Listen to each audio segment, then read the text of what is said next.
Chris has that all. Record. Yeah. So, boy. Man, we're officially in 2021. Great. How many podcasts you did last year? Like 40? I think this is episode 46. So you almost did a podcast a week for last year, and then you started in May or something like that? We did May. We tried initially going for 2 a week, and just scheduling became a bitch. And then, like, on top of, like, there's only so many topics. I just feel like, I'd rather have one that's 3 hours versus, like, 2 that are short but are kind of nothing to talk about and shit. And yeah, I mean, 1 a week's still good. Oh, yeah, no. So, we even, like, listen to Howard. I noticed with his format, Howard also has, like, a lot of people. It's a staff there. They pull up, like, a lot of news articles and shit. They have, like, different topics. Plus, he has the biggest thing for Howard, even like Joe Rogan, is just guests. We just have us. Like if we had new people here all the time, it'd be fun. Just have to have other guests coming in with different opinions on shit and everything. So yeah, I mean, especially with person that brought people. Yeah. What was that, Junior? I said I'm the only person that really brought somebody. Yeah. Well, Chris sort of brought that London chick or England chick on Zoom. Oh yeah, Becca. Hey, whether it's in person or Zoom, it's still True. So. It's been something. So yeah, but still 1 a week, and you figure you started in May, but you almost did 55 episodes. That's 55. 55 weeks in a year. What's I said, the biggest thing we noticed, and you listened to, like, when Sturt had Sarah Silverman on, and Sarah Silverman, now she has a podcast, and of course, like Michael Rosenbaum, I was telling you, he just had Bruce Campbell on, which I'll listen to eventually, but, like, it's hard to compete when we're just a bunch of idiots in a basement. You got fucking, like, actors now and comedians having podcasts. Like, how do you compete with Bill Burr having a fucking podcast? Well, it depends on who you're following. It's like, I don't listen to no one else's podcast but yours. So. Yeah. I mean, but most people overall, though, people are going to listen to, like, if they want a new podcast, they're going to hop onto a celebrity's fucking name. Like, if Kim Kardashian, she probably does have one. I'm sure she's got, like, 10 million listeners and shit just because of her name. Yeah, but you look at those, you listen to those podcasts, and these are podcasts of people in celebrity life where a lot of people can't relate to them. That's it's enjoyable, but at the same time, there's an appeal to the podcast people who are relatable. Like, oh yeah, I can relate to this blue collar loser. It's relatable. Well, that's what I tried being. It's just the hardest part is just making a name for yourself, because podcasting, like I said, if we did this like 5-6 years ago, maybe it'd be like a lot easier. But because I picked during fucking COVID to do it, it's hard when just like now COVID is record breaking people sitting home, and you got more celebrities who aren't out there doing stand up, doing concerts, doing fucking movies. They're bored all day, so I figured, hey, you know what? Let me make a podcast because I'm Brie Larson. I can make a YouTube channel because I have nothing else to do right now. Is that thing still going? I thought that they can die. Not well. I mean, it's going, yeah, but not well. People are mostly just making fun of her in the comments. But there's so many people out there like a Brie Larson where it's just like, hey, I'll make a quick YouTube channel, which is just me talking to my celebrity friends for a half hour, and they'll get a ton of views for it and shit. So. But, look, I can be normal, like normal poor people. Like That's why $600 is enough for everybody. Yeah, well, they said yesterday because now today's January 2nd, but I mean, the $600 will be here any day now. We got ours. Probably, depending on your bank, a lot of banks. The 4th or the 5th. Yeah, because they closed it down because of New Year's and all that stuff. Yeah. So next week, most people will get it, but a lot of banks sent out letters or it's on the site due to the holidays and all and such. We won't be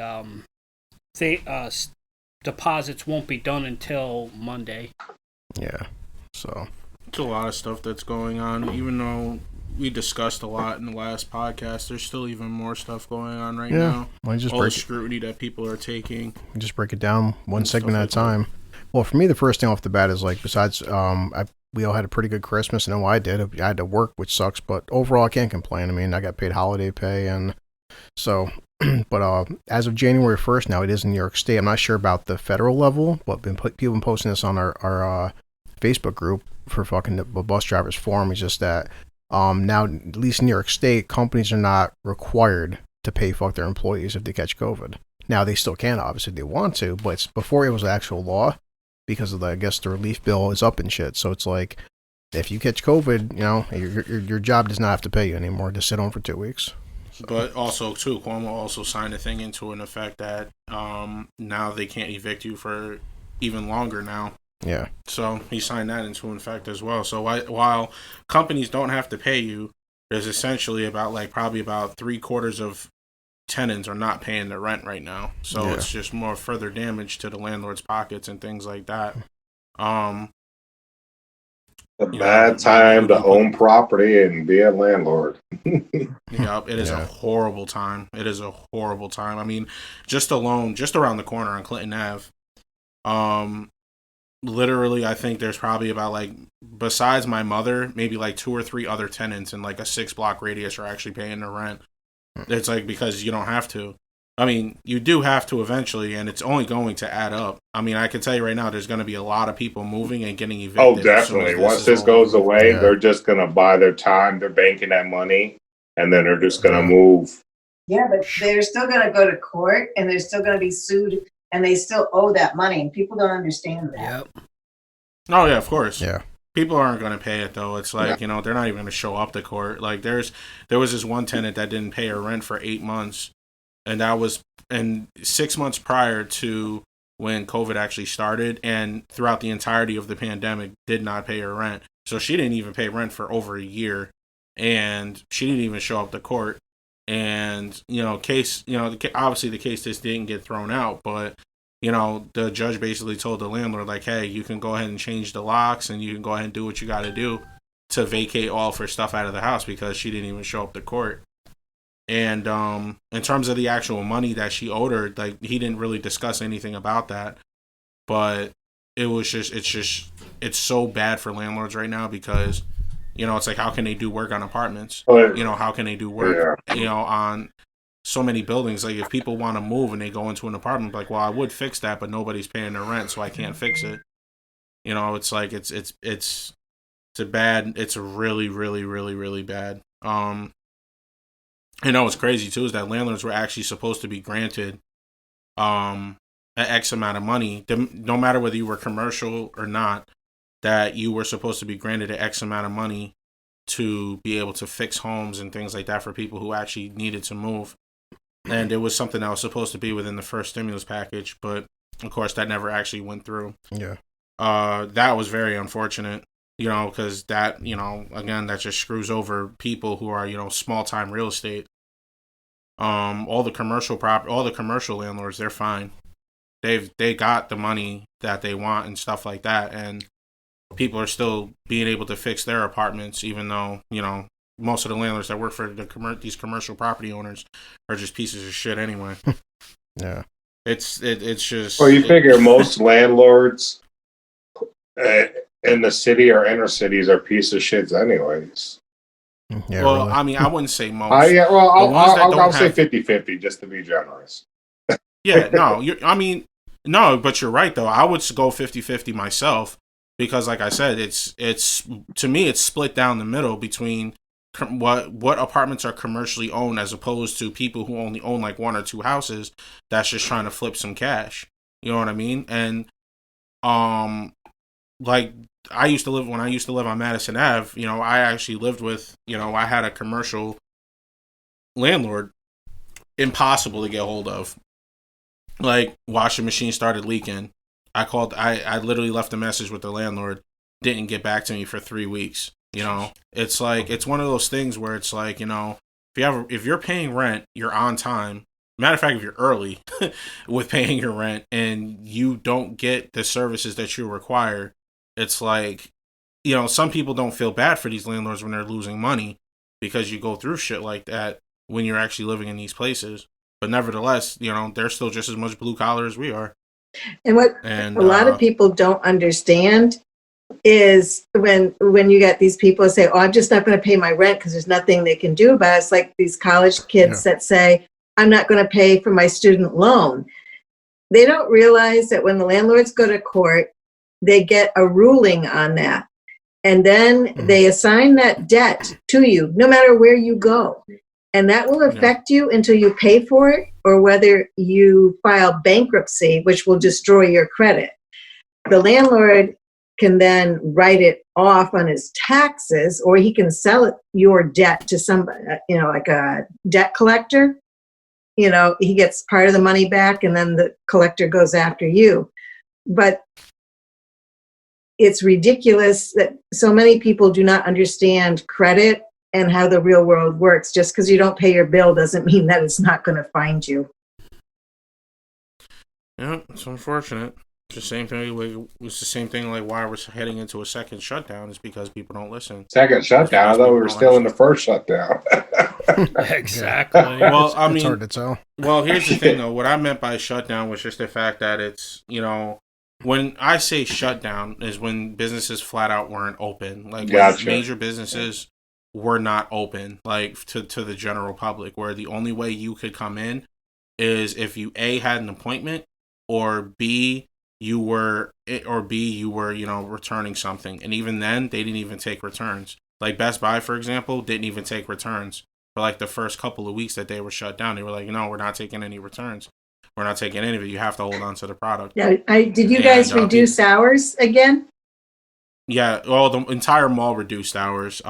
There was a thing that was on CBS website that said that Crossgates Mall was shutting down at 7 o'clock during the week and 6 o'clock on Sundays. Even though 6 o'clock on Sundays was a normal time, but the mall is only open from 12 to 6 on Sundays instead of 10 to 6. Yeah, they reduced our hours in the evening as well, which this is what I don't understand. Up until Christmas, we had extended Christmas hours, and all of a sudden, the day after Christmas, we have reduced hours. Now, the virus is not any more contagious the day before Christmas or the day after.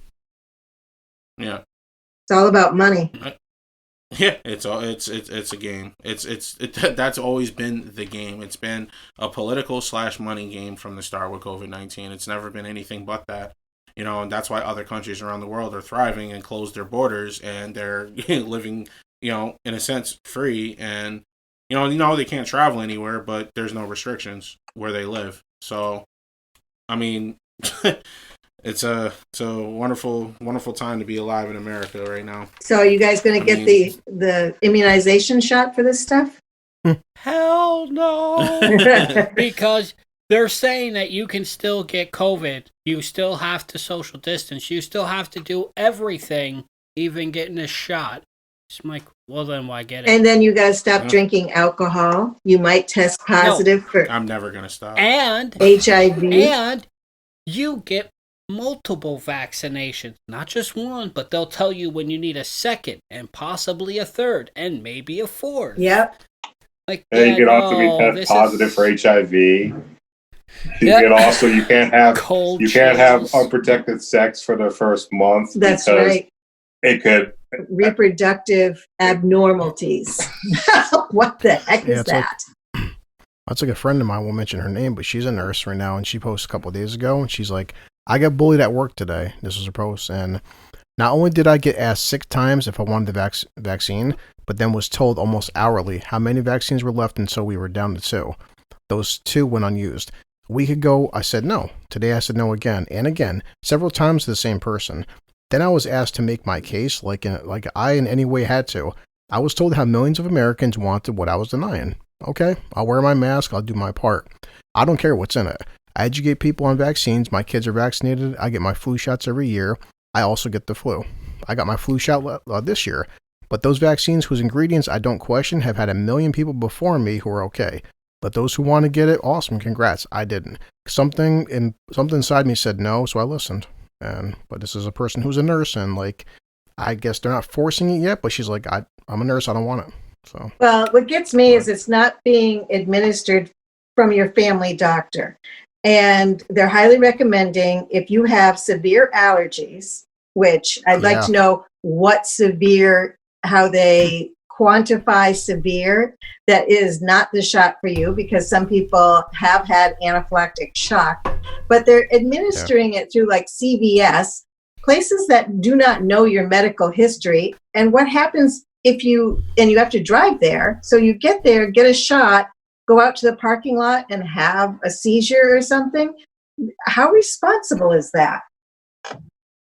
Well, not just that, but there's a lot of videos out there of people using these so-called nurses using needles that they've previously used on other people and that were empty. Yeah, there was a story You're not- that they inoculated like 50 people with the wrong stuff. Yeah. Or, no, there's literally one where this guy vaccinated somebody, put the cap back on the needle, the next person sat down, same needle, uncapped it, stabbed this guy with a needle used on another person, and this is a registered nurse. There was nothing in it, so he's just twisting the needle in the guy's arm to make him think he's getting immunized. I'm like, dude, what if that chick before him had AIDS or something? You just gave it to this person, and you're supposed to be a certified how? Oh boy. That just adds to the, I'm not, if other people want to do it because they think praise almighty it's going to save them, I mean, hey, go for it.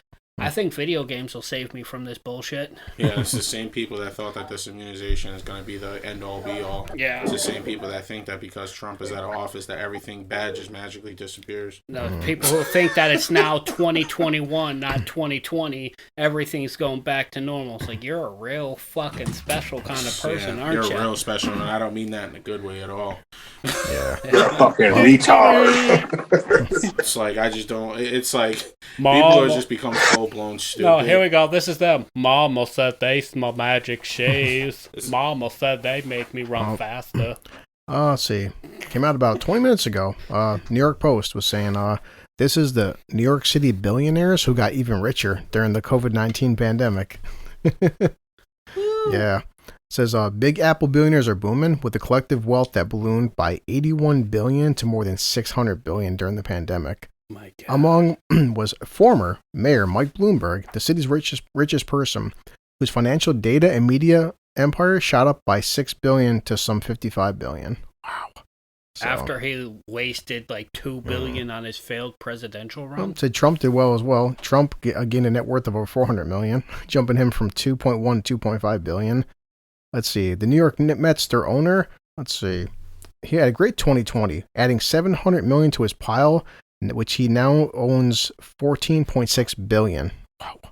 So, and you're just going through like how many New York City billionaires are even bigger billionaires during the Before pandemic. they leave New York because they're going to get locked down by de Blasio and Cuomo. Oh, but get this. Mitch McConnell said, we don't want people to have too much money on them. We don't want to give them a $2,000 check that doesn't really need a $2,000 check. And I'm sitting here thinking to myself, so when Kanye West as a billionaire gets $8 million out of 2 stimulus packages, how does that make sense to me? Or how much these guys are pocketing in the Senate, too. It's Exactly. funny that they're not telling you how much they're getting in aid. Exactly. Or how much, how much money that they banked off of these 2 stimulus packages because only 10.1% of it went directly to the Americans. No, when like 70% of the last stimulus bill that they passed hasn't even been fully spent, Exactly. but they're asking for trillions more when they still have trillions sitting around out of nowhere. Where the fuck is it going? Exactly. I'm sorry. It's been almost 1 year since the last stimulus, and each stimulus they pass, not even 50% of it's being used. So Yeah. what are they doing with the billions upon trillions? Here, to add on to what you're saying, Elliot, I did some research on that. Conspiracy Yesterday. theories. No, it's not conspiracy theories. It's a known fact. It was like there are at least 60% of every single major city in America has been granted a significant amount of money throughout these pandemics. Each county throughout each state, about 65% of them used less than a third of the money they received. Great. So ask yourself something. Like Arizona got $500 million. Yeah. And they used 170 million of it. So where did the other 270 million go? A silver revenge dildo. You know what I mean though? Like it's just Yeah. like it's where did this money go? Like how is this, and it's just like I can't even fathom how stupid people are. Get this. It's like Nancy Pelosi would sit there and say $1,200 isn't enough back in April of 2020. $1,200 isn't enough. But you stood in front of the American people and said $600 is significant. And I'm sitting there thinking to myself, like, who is stupid enough to listen to this chick? Like, who can't, like, it's just like, wow. I'm like, I want you to look at the two majority leaders, the leader of the House and the leader of the Senate. You ready for this? The leader of the House is leading the country in homelessness and is bordering the top 10 in the world for homelessness. And that's her state that she's representing. Yeah. And then the leader of the Senate has the poorest state in the country with Kentucky. So, and bottom scores in schools, like some of the lowest incomes on average throughout the country. This is the leader of that state. That's Mitch McConnell for you. So it's like they picked the two states with the dumbest representation and their leaders. And it's like, wow. And he sets there, I will never forget what Mitch said. I listened to this whole speech. And when he said that he doesn't want the wrong people to get $2,000 checks. I'm like, who is the wrong people to get $2,000 checks? Exactly. How about the wrong people who've gotten $50 million checks? How about the wrong people like Betsy DeVos's husband that got $175 million? How about wrong people who is significantly richer, which is just about every politician that's sitting in there right now. Yeah. But the American people is not, but some American people is wrong for getting a $2,000 check.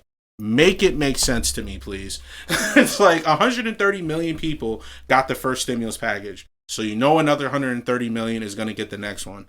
And 110 is direct deposits and 20 million is by paper. Literally. It's just like, if you look at the numbers and you look at what they're saying, it just doesn't add up at all whatsoever. And it's just like, what they're saying is just absolute hogwash. And what we're sitting here going through is just like, wow, they really thought we can live off of $1,800 of direct aid over 9 months while prices are on the rise and at a very alarming rate. Where it's like, you know, my mother goes to the grocery store and comes home with like 10, 11 bags of groceries. Spends $300. Now she spends $300 and barely filled 5. Yeah. Can we not? Are we not seeing issues with this? I was like, oh, well, we're working our best to fix the economy. Fixing what you're doing is making it worse.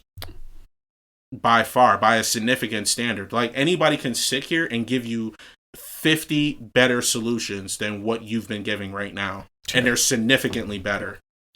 Yep. Significantly better. It's not even like it's something that's just a little bit better, or, you know, taking this left turn would reduce the damage. No, you can literally make about 5 really easy making decisions, but you don't want to because that's going to hurt your profit. Like that's what it comes down to. Rich people do not want to hurt their profits. They want the money to continue to keep coming to them, because I'm going to say this again, like I said in the last podcast, $21.8 billion Amazon profit, 0 in taxes. $10.8 billion Best Buy profit, 0 in taxes. I could continue to keep going with this. 0 in taxes. Like, it's just like, these people do not pay their dues. But $4+ trillion a year is taken out of blue collar workers like us pockets per year, and yet we couldn't even see more than 10%, barely more than 10% of 2 stimulus packages combined. If you cannot make that make sense to me, we cannot have a conversation. And that's just all it comes down to. The government does not give a flying fuck about the American people. It's obvious. Like, the evidence is right there. Plus corporations too. Like, it's not, but the corporations and the government, they're just holding hands and jerking each other off. They are. It's a big old circle jerk. Yeah, that's pretty much what it is. It's like they're just nutting over each other's faces with money. Like, that's just what it is. Yeah. No, there was something you said last week. How? Hold up, did you say? No, I think it was nutting on each other's faces with money. Yeah. Okay, I was. Okay, continue. Sorry, I had to register that. Actually, I believe it was Al. He said that politicians divide us, but behind closed doors, they're friends. Yes. I forget which 2 politicians it was. It was some old spat for Democrats. I think it was Paul Rand or Mitch McConnell or something. They thought the cameras were off and they were just smiling and hugging each other, and the footage was released and everybody just lost their fucking. Oh, it was like, Mitch McConnell. I remember that. It was him and I think that Pelosi. Hawaiian woman. Oh, Yeah, and they hugged after a heated debate, and it got out that, behind cameras, they don't hate each other. They're all like buddy, and people were flipping out. They're like, why didn't you just make him do what you said? I'm like, God damn, you bloodthirsty mongoloids. It's like, why aren't you mad at the fact that this is all an act? It's what political theater. Yeah, It's like in person. It's like, oh, I hate this person so much. They don't agree with me, so obviously they're your enemy. But behind closed doors, they're like, man, these people are so fucking stupid. Well, do They'll you think believe anything Cortez we is say. an act, or do you think she really is that stupid? I think she's fucking dumb. I think occasionally crackhead Cortez. I think she spent too much time face down in the back of a bar while patrons just did whatever to her. Cause Yes, but Fuck. according to her, if we just defund the police and everyone will just be fine and get along and work out our problems naturally. look Hugs what instead of happened with hits. these places. Yeah, but look at these places that have actually already started to defund the police. Murder is on the absolute rise. Yeah. Stealing's on the rise. Look at the looters who had their cars stolen by other looters, and they're calling the cops. Somebody stole my stolen property that I stole from Walmart because reparations is a 70-inch TV. Like, man, you're bright. Hey, Elliot, can you hand me that soda over there? I could hand you this soda. Yeah, I was gonna toss it and probably destroy half Gross. the equipment. It's all stupid. Yeah, I mean it's political theater. That's a really good This term popped for up it. on the post, which I think is funny. It's just a headline.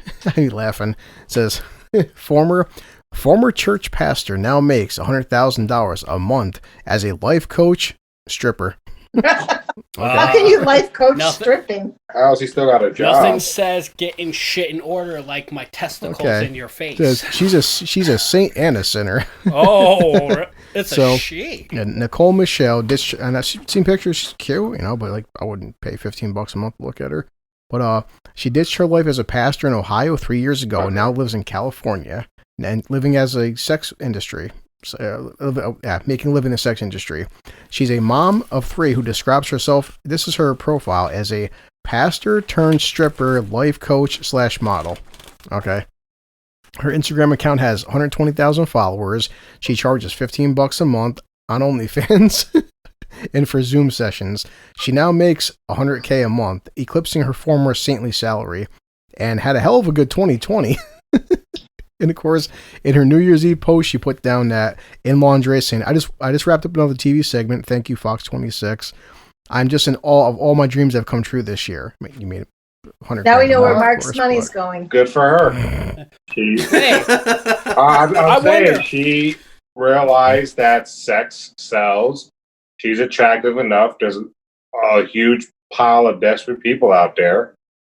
Yeah. She found a niche. She found her target audience, and I mean, I'm not. And she This found while- God all in the same time. And Yeah. you know, half of these people that go to church are just as depraved as she is. So, exactly. but people are like, See. ooh, she has the whole sell. I mean, good for her. I mean that in complete sincerity. Good for her. She Yeah, when Yeah. they're praying to make it rain, it could be to God. It could be Yeah. her. Rain and semen. instead of Hopefully when those kids, give her a hopefully when couple those of Hail kids get Marys older, of dollar bills. she has the and your paternity soul test. is saved. Hallelujah. I just love that. This while in a pandemic, going through a divorce, having 3 kids at home, she adds her dreams came true. Well, that or the fucking your OnlyFans account, but wait, Okay. a pastor who's divorced? No, that doesn't sound right because to my knowledge, you're never supposed to get divorced. I didn't get where I am today by playing small, holding back, or keeping my dreams to myself. I put myself out there on the internet. I share my dreams with my inner circle, guys jerking off to you, And, millions of people I worldwide. was- that's how. And, I mean, I don't. She's no different than a porn star. She's making money. Yeah. Yeah. Porn's on the internet Yeah. now. Like I said, good for her. She I found. mean, Pornhub is Well, still maybe she free. does I'll the save my missionary 15 a position. yeah. month. I mean, what is she doing? Yeah. Playing with herself, dancing? I guess, yeah. Well, Hey. she does one-on-one sessions with people. I bet you she know. does. So she, Oh, she Yeah. probably So it's she's probably saying- one-on-one like those video call sessions, but he's not actually engaged in an intercourse. So Mark has a life No. coach now, huh? And he's found Jesus. No, I'm you know sure those Mark little funded deli a lot of machines? people. No, you know those deli machines? It's like, please take a number and we'll get to you when your number is called. I have That's nothing her. There's just a against line of phone dudes sex outside of her callers, house. strippers. Mm. If they're gonna use something, their body to make money, and people are gonna pay them, why should I be upset? I'm not. I find this funny. Why should I So be we'll say upset she- if they're making hundreds of thousands or millions a It's year? like people that buy old underwear. All it takes Yeah, is that was 1 part- million people to give you $1 a month, and you're a million. very much, Yeah. yeah. And I that's can that's create a a zombie. small grain of virus. salt. We need to find stupid people that just want to give us a dollar. You just have to Yes. find something that stupid people will give you $1 for a month. Very much. Or 50 or 15. How about this? Yeah. Mark gives people $20 to listen to his tears. Mark is people Ah, God, Mark's it's the OnlyFans. Watch a Raw. grown man cry. See, people would pay for that, though. I I think wonder- Out of American morbid Dad made fun of curiosity. that. I wonder Yeah. how low you can I'd pay go. for that. What is he people depressed pay about for it. today? He's 40 years old, a virgin with a gun. That's his dad. Watch this 40-year-old virgin watch porn, and people will pay him to watch Yeah. porn. Watch him try to send family members a They dick should pic do. and get They should do. I bet rejected. you they turn his life into like a reality show of him trying to meet women. Oh my goodness! I'd watch it. I would. People would fucking watch I'm it. telling I'll you be right curious now. as to how. Then they can't help him at all. Just him struggling just to get, stay awake past 4 o'clock first. My date's at 4:30. Can I do it? Oh, find out next week. Sorry, we've had technical difficulties. He tried to get himself up and rocked himself Mark to sleep. is suddenly Next startled week. awake by fireworks. Stay tuned. Goddamn And his kids. soulmate's my mother. Startled awake by fireworks. Jesus. Stay Next tuned. Watch as he calls out from work. Yeah. Get his normal 12 hours. My back hurts. I can't walk the 2 blocks to work. Oh. Well, can you do it from your laptop? It's in the other room, and it's kind of hard to get to right now. Can you imagine Oh, my they back. just played 5 minutes of him crawling across the room just to get to his laptop? It's like watching a slug. I'd pay for this shit. You know, Fucking hey slug. Chris, what didn't you tell me that when he lived with his mother, he lived in a closet? Yeah. So he's like a Because what happened just is a formed they don't- version of Harry Potter. they had two, You're a wizard, Harry. they had He has two a wand. bedrooms, and all they had was a closet, so they couldn't fit a bed into the closet. Oh my So like it was God. at a slant. So he would just crawl in there.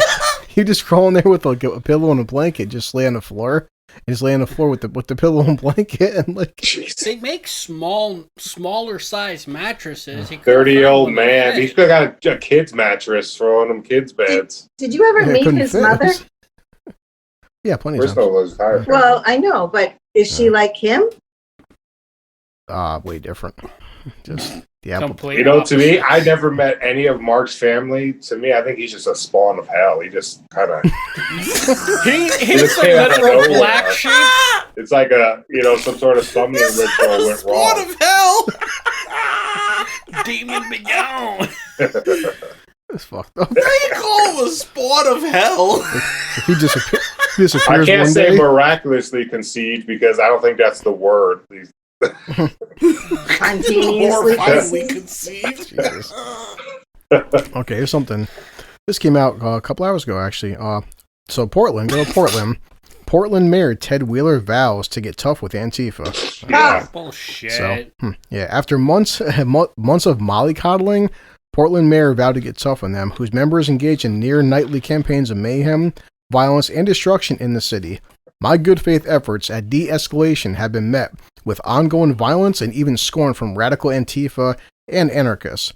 he said in a news conference Friday. In response, it will be necessary to use additional tools and to push the limits of the tools we already have to bring the criminal destruction and violence to an end. It's time to push back harder against those who are set on destroying our community and to take more risks in fighting lawlessness. So, the mayor was granted a second term. No, go ahead. No, I'm just saying. By voters last month, he narrowly beating out an openly pro-Antifa candidate. Wow. Okay. So, a gathering in downtown Portland has devolved into a riot. Participants have thrown multiple firebombs at officers and launched commercial-grade fireworks at the federal courthouses and Justice Center, Portland police tweeted early New Year's Day. Throughout 2020, Antifa rioters had been given free rein in downtown Portland. The situation became so bad that Trump briefly deployed federal troops to protect U.S. property in the city of July. So, yeah. And then Ted Wheeler said that he was going to file a lawsuit if he didn't get them to go away. They blinded people through literal fire explosive And watch them devices. use the same measurements that were used back in the previous. But it's funny too. You all the words he says in the speech, it's just fluff. It has no meaning. We're gonna push back. We're gonna give them a good old shove. You know, we're gonna amp He it said up. a good old show. It just sounds like nothing.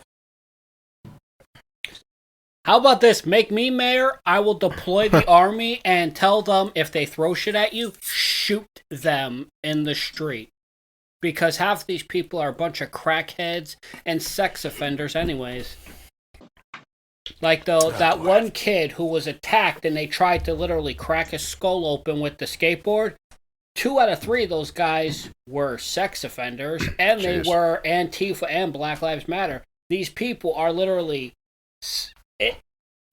They're criminals to begin with. I don't know why he's going soft on them. Yeah. I mean, maybe because he's soft.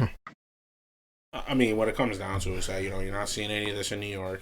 You're not seeing any of this in other states around the country. I mean, it was in New York at some point. Yeah. And New York City was bad for a few months. And, you know, with the ridiculous increase in crime and stuff like that. But a lot of it has died down.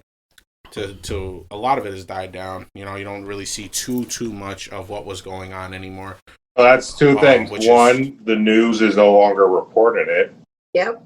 True. Yeah. You know, that's the big thing. And 2, it was a political tool that the elections are over with, so we don't need it no more. Yeah. Well, there's a third. People are fighting back. Yep. They're pulling their guns out on Black Lives Matter and Antifa, like, get the fuck out of our neighborhood or we're going to shoot you dead. There's videos out there of in streets of people beating the fuck out of Black Lives Matter and Antifa people, and I'm just sitting there clapping. Yeah, we don't have any of that problems up here. We didn't have it from day one. They came up once, and everyone got guns. We all got guns. Met with a couple of thousand guns to their face, like, we'll make your family regret your life choices if you keep walking. See, in states where people just don't give a fuck and will just literally end you, they're not there. But in places where they know that they can do damage and reign free, because, you know, if I was to pull out a gun and defend myself, I can still go to prison for life for defending myself, you know, against people that will take my life at any given chance. Yeah. So it's like, in states where we can't defend ourselves, that's where they're doing the most damage. Which is ridiculous, because you should have the right to bear arms and protect yourself. Well, it's almost like the Constitution should have something in... Oh, wait, that's... Yeah. Oh, wait, it's not we the people, it's we the more fortunate. Yeah. That's what it comes down to. If only these mayors and governors weren't taking away our rights to bear arms. It's like there's something there that should have said that we have the right to do it. Yeah. Like, defend ourselves against foreign and domestic terrorists, but here we are. It's all domestic. There is no foreign. It's all domestic. It's all really domestic is. Terrorism. There's nothing foreign about what's going on in America right now. It's all domestic. Except for the COVID, that's foreign. Yeah, except for COVID, Yeah. Except for COVID, but what's going on and the reason why it's been extended the way it's been extended is because of domestic reasons. Everybody was kung flu. Oh, speaking of domestic, who knows if, you know, I don't know anymore with the Great Beyond and shit, but this is a Harvard professor says that an alien visited us in 2017 and more are coming. No, they're not. They're like, you people are fucking dumb. We're out. So Aliens will take one good Did look I at us tell and you be like, about- "Oh, looks like somebody devolved." Did I tell you about what they slipped into the COVID bill? That the government No. has 180 days to reveal all UFO information. really, Yeah, someone when they revised the COVID bill, and before it was enacted, someone slipped this into it. They got 180 days for the government to release all data and analysts on the UFO to the public. So they got 6 months on the day the bill was enacted. I was like, what? yeah, So that's going to be interesting. And one guy, apparently there was a guy, I forgot who it was, who said that there is a galactic federation of aliens out there that has visited Earth. Jesus. I mean, I kind of I believe in aliens. I'm not going to lie, but it's like some of the people that say they've been visited, I'm like, yeah, really? I mean, I believe there's something out there, but, we'll have to see. Well, it's kind of difficult when, 10, 15 years ago, it was all stories about how they were just putting things in everyone's butt. Well, you know what that is? How much are you going to believe? That's actually just the government trying to control people with just humor. No, I'm just kidding. I'm making shit up. Who knows? Yeah. Or maybe it was the way for these guys to come out the closet, and they're like, well, an alien probed my butthole. Look at I'm it not this gay, way. So don't lynch When me. people, look at it this way, especially if you compare it to, for example, black conservatives. When someone comes out with information and they don't like it, like the mainstream don't like it, they belittle them, they criticize them, and they make fun of them. So who's to say this information couldn't have been legit? But then the government was like, oh, well, they put probes up your butt. And then people are like, oh, that's fake then. They got probes up your butts, They belittle it. They make it meaningless. I know, but I'm not gonna believe when hundreds of stories of people getting butt probed. I'm like, look, if they visited and were like, you guys are all a bunch of morons, I'm out of here. I believe that over butt probes. Like, no. You guys are so stupid. Well, anything pop We're culture, they're gonna take something and twist it, add a sense of humor to it. I mean, look at all the COVID memes, how serious it is, and how they just make fun of it, the humor. I mean, that picture that Mark sent you, oh my God. That shit was hilarious. I think the best one was COVID versus murder hornets. That was the best. I was like, man, if this was a trailer for a movie, I'd watch it. Well, it's like, Carlton, what you were saying before about people coming out and saying things and then they get belittled because they're actually showing signs of intelligence and not of what I like to call sheepism. The person that comes to mind immediately is Candace. That's why I said it. That's why I said it. Candace Owens. Yeah, she's the person that comes to mind immediately. Now, while she has said some dumb shit, like just about anybody who's gets any sort of FaceTime on camera, she presented a lot of valid points that people just looked at her and said, "Why would you say that for?" And it's just like, wow, are you guys? It's just like, it just comes to show just how ignorant a lot of people are, and it's just like, if anybody was to come and present facts, and you say, well, you're an ist or a phobe because you presented facts, how is that person in any way racist because of a fact? Yeah. Like, if you present, it's like when I sat there and when Steven Crowder said the vast majority of young black men die in modern day and age is because of black on black violence. They literally said it, that more than 55% of all murders to black people is because of black people and in their own communities.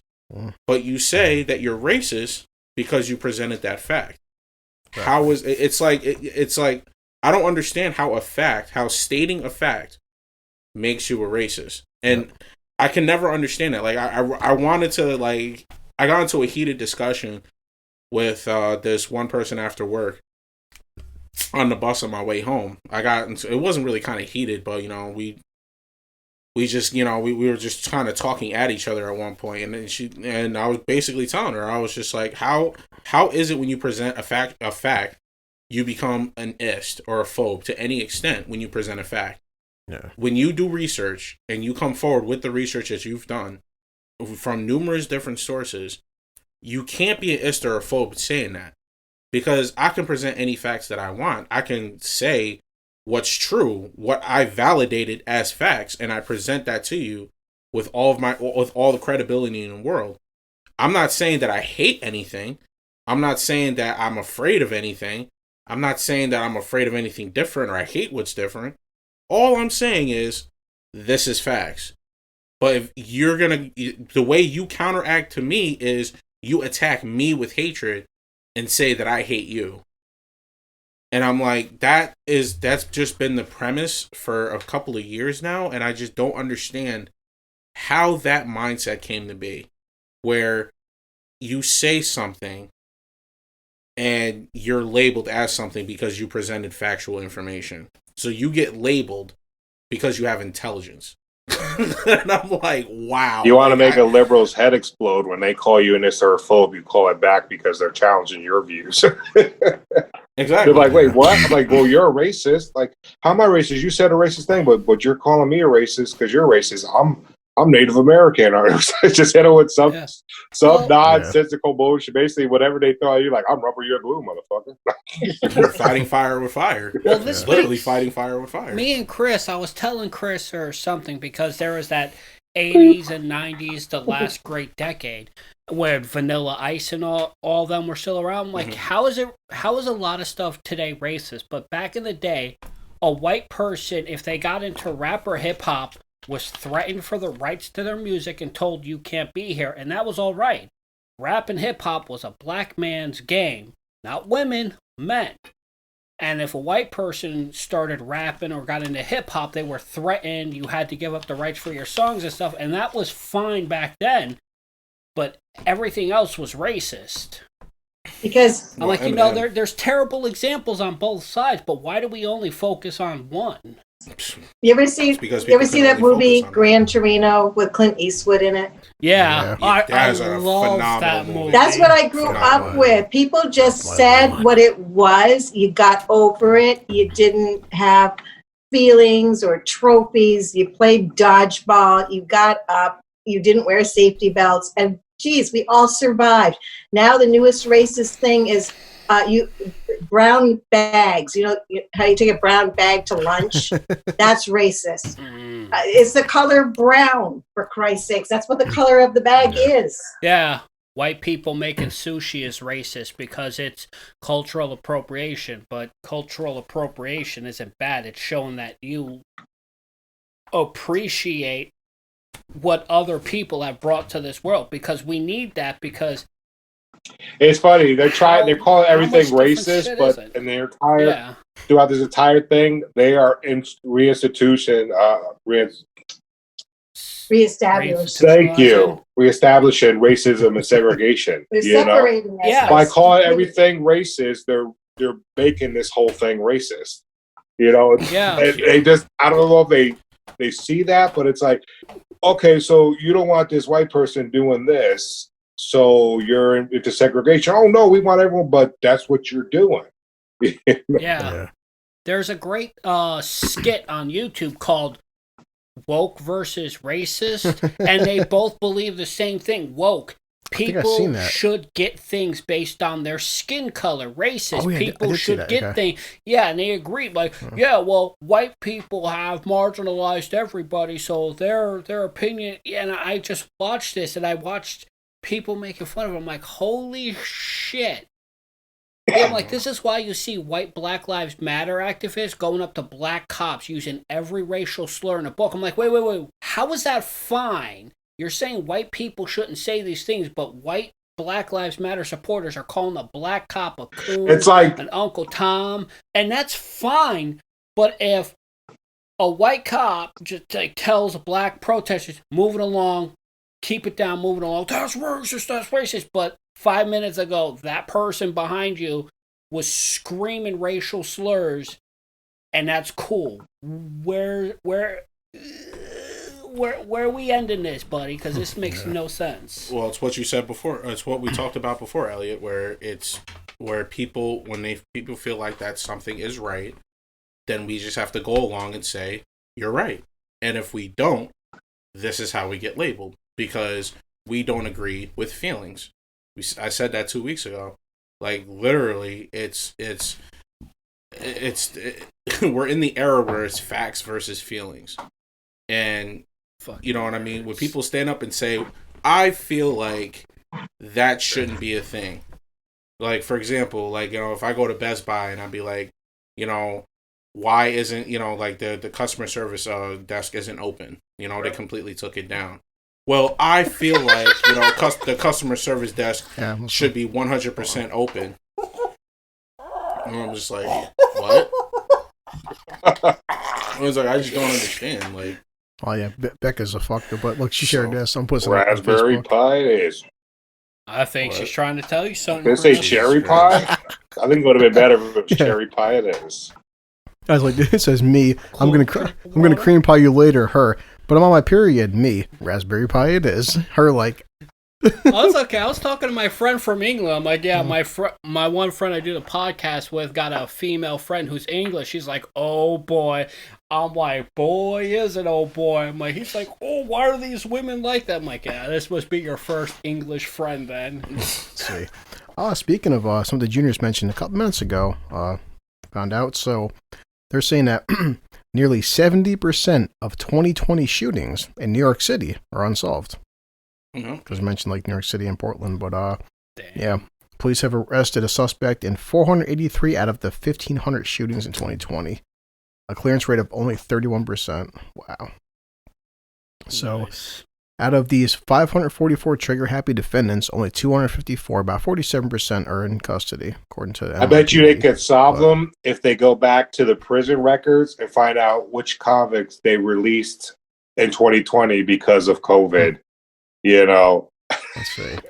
Yeah. Here's among the unsolved cases is the shocking stray bullet slaying of Brooklyn baby DeVell Gardner in July. Just 2 months shy of his second birthday, the toddler was senselessly collateral damage in a long-running feud between rival Bedford-Stuyvesant gangs. The tot was enjoying a family cookout near Raymond Bush Playground on July 12th when a stray bullet fatally struck his stomach as his heartbroken mother looked on. Yep. So. That's just like that not fucking around coalition who shot into that van and killed that, I think she was either 6 or 8-year-old little black girl. I'm like, wait a second, you guys are fighting for equality and you just gunned down this little girl in a van for no reason? So like this. Why? A 1-year-old child is dead, NYPD Chief of Community Affairs Jeffrey Madry tweeted the day after the killing. This must stop. We as a community, we as a police department denounce this disgusting violence. But, despite the failure to make an arrest in the murder, NYPD Commissioner Dermot Shea said Tuesday that, I think people know who did this. Uncooperative witnesses are a big factor in not solving such shootings. Yeah, that's enough. I would say we know who does a shooting 80 to 90% of the time, he said. It's knowing and getting a district attorney to be comfortable with moving forward with the prosecution, with witnesses that sometimes change their story or tell you, this is who did it, but I'm not going to go to court. Well, then arrest them. It says, we go to court and the first thing the district attorney says is, I have to tell you this, I'm going to try to protect your identity, but I cannot protect your identity guaranteed. And people literally stand up and walk out of the DA's office. So, because, they're scared. Then hit them with an accomplice. No, but that's what happens. Like, then it comes down to in your community, in your hood and shit, then you're a fucking snitch, you're a rat, and then everything will blast you everywhere. And, so they'll just keep fucking murdering kids and murdering people, and nothing will ever change. Unfortunately, my opinion on that is these people obviously don't want this violence to stop that bad. Yeah, I agree. It stops in the communities. Mm-hmm. I don't really care what people say. People can call me whatever. Is there a fault? You know what? Someone shot somebody in my community, I'm pointing a finger. Ooh, you're a snitch. As I said before, everyone has a choice. They just, the one choice is always the difficult one, and they don't want to take that difficult path. Yes, they could testify. Most likely their identities will be exposed, and then they're going to be harassed and targeted. But if more people do that, then eventually it'll go down, the more the community do it. But it's like everyone has a choice. They chose the easy path. No one's going to make the difficult choice. Oh, well, I could lose. I could get beat up. I could, I could get robbed. I could be attacked or assaulted. Yeah, it's not an easy choice. When people say you don't have a choice, you have a choice. You just don't want that difficult choice to be part of it. Or or like everything around seems like our country now is just like, it doesn't affect me because it wasn't my 2-year-old that was shot. You know, Yeah. but what happens if it was your 2-year-old that got shot? Yeah. Then you'd care then. That's the main thing Oh too. my God, Chris, you said it the best. You sit in front of the TV, you can see everything happen to everyone else. And most people are like, well, that's them. It doesn't concern me. It's not. Exactly. It's not my area. But it is. And that is the attitude that everybody has. Exactly. So it's out of sight, out of mind. So we talked with you, Carlton, here and there, but like this just popped up. Thanks, New York Post. But Pelosi. So Pelosi may strip all gender references from House of Representatives. Yeah, she wants to take away husband and wife titles too.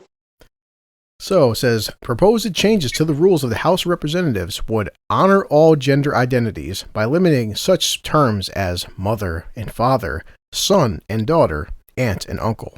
Instead, they want to propose only gender-neutral terms such as parent, child, sibling, and parent's sibling. Fuck. Would be allowed in the text of the House rules, according to the proposed changes. The changes, which also include the establishment of a House Office of Diversity and Inclusion, will be voted on after the House convenes Sunday for the new 117th Congress. Another rules change would prevent Republicans from amending a bill at the last minute.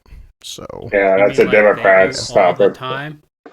You know, they can amend all this stuff, but when people are in their own homes, no one's going to listen to this shit.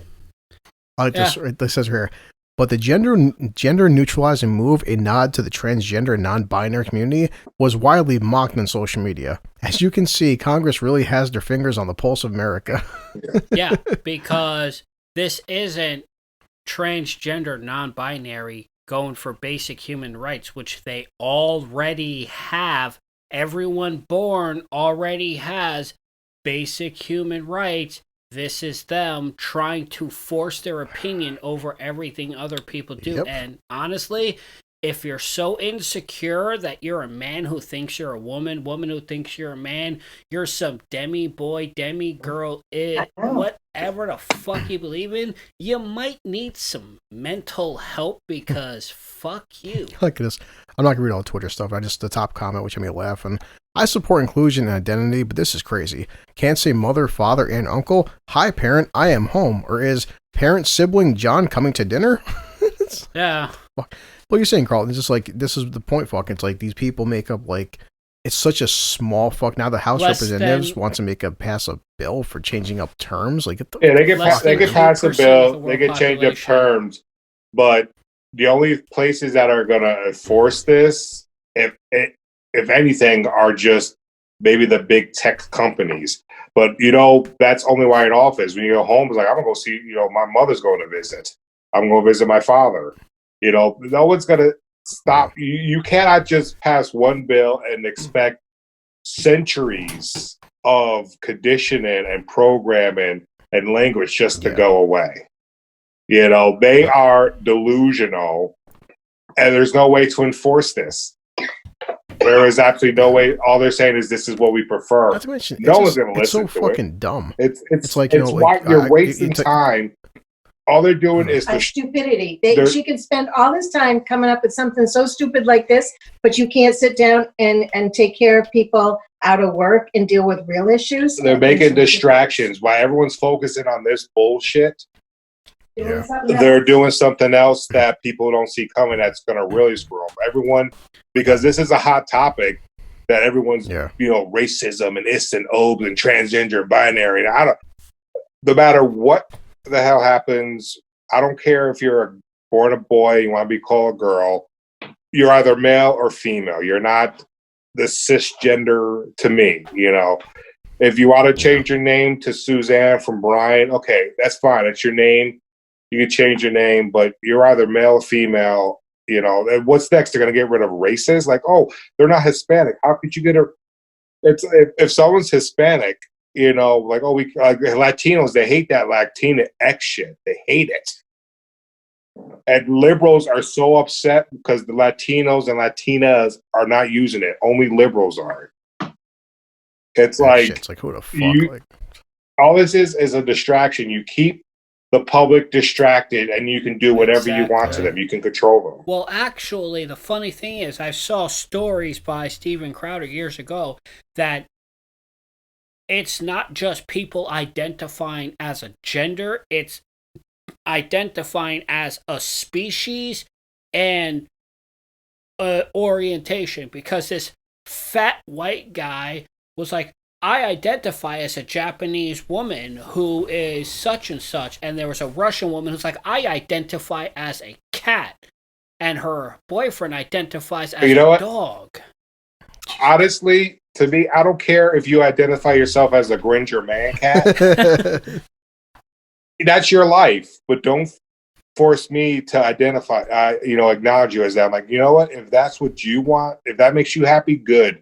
If I'm working with you, I'll be respectful, but you disrespect me, I'm not going to return that.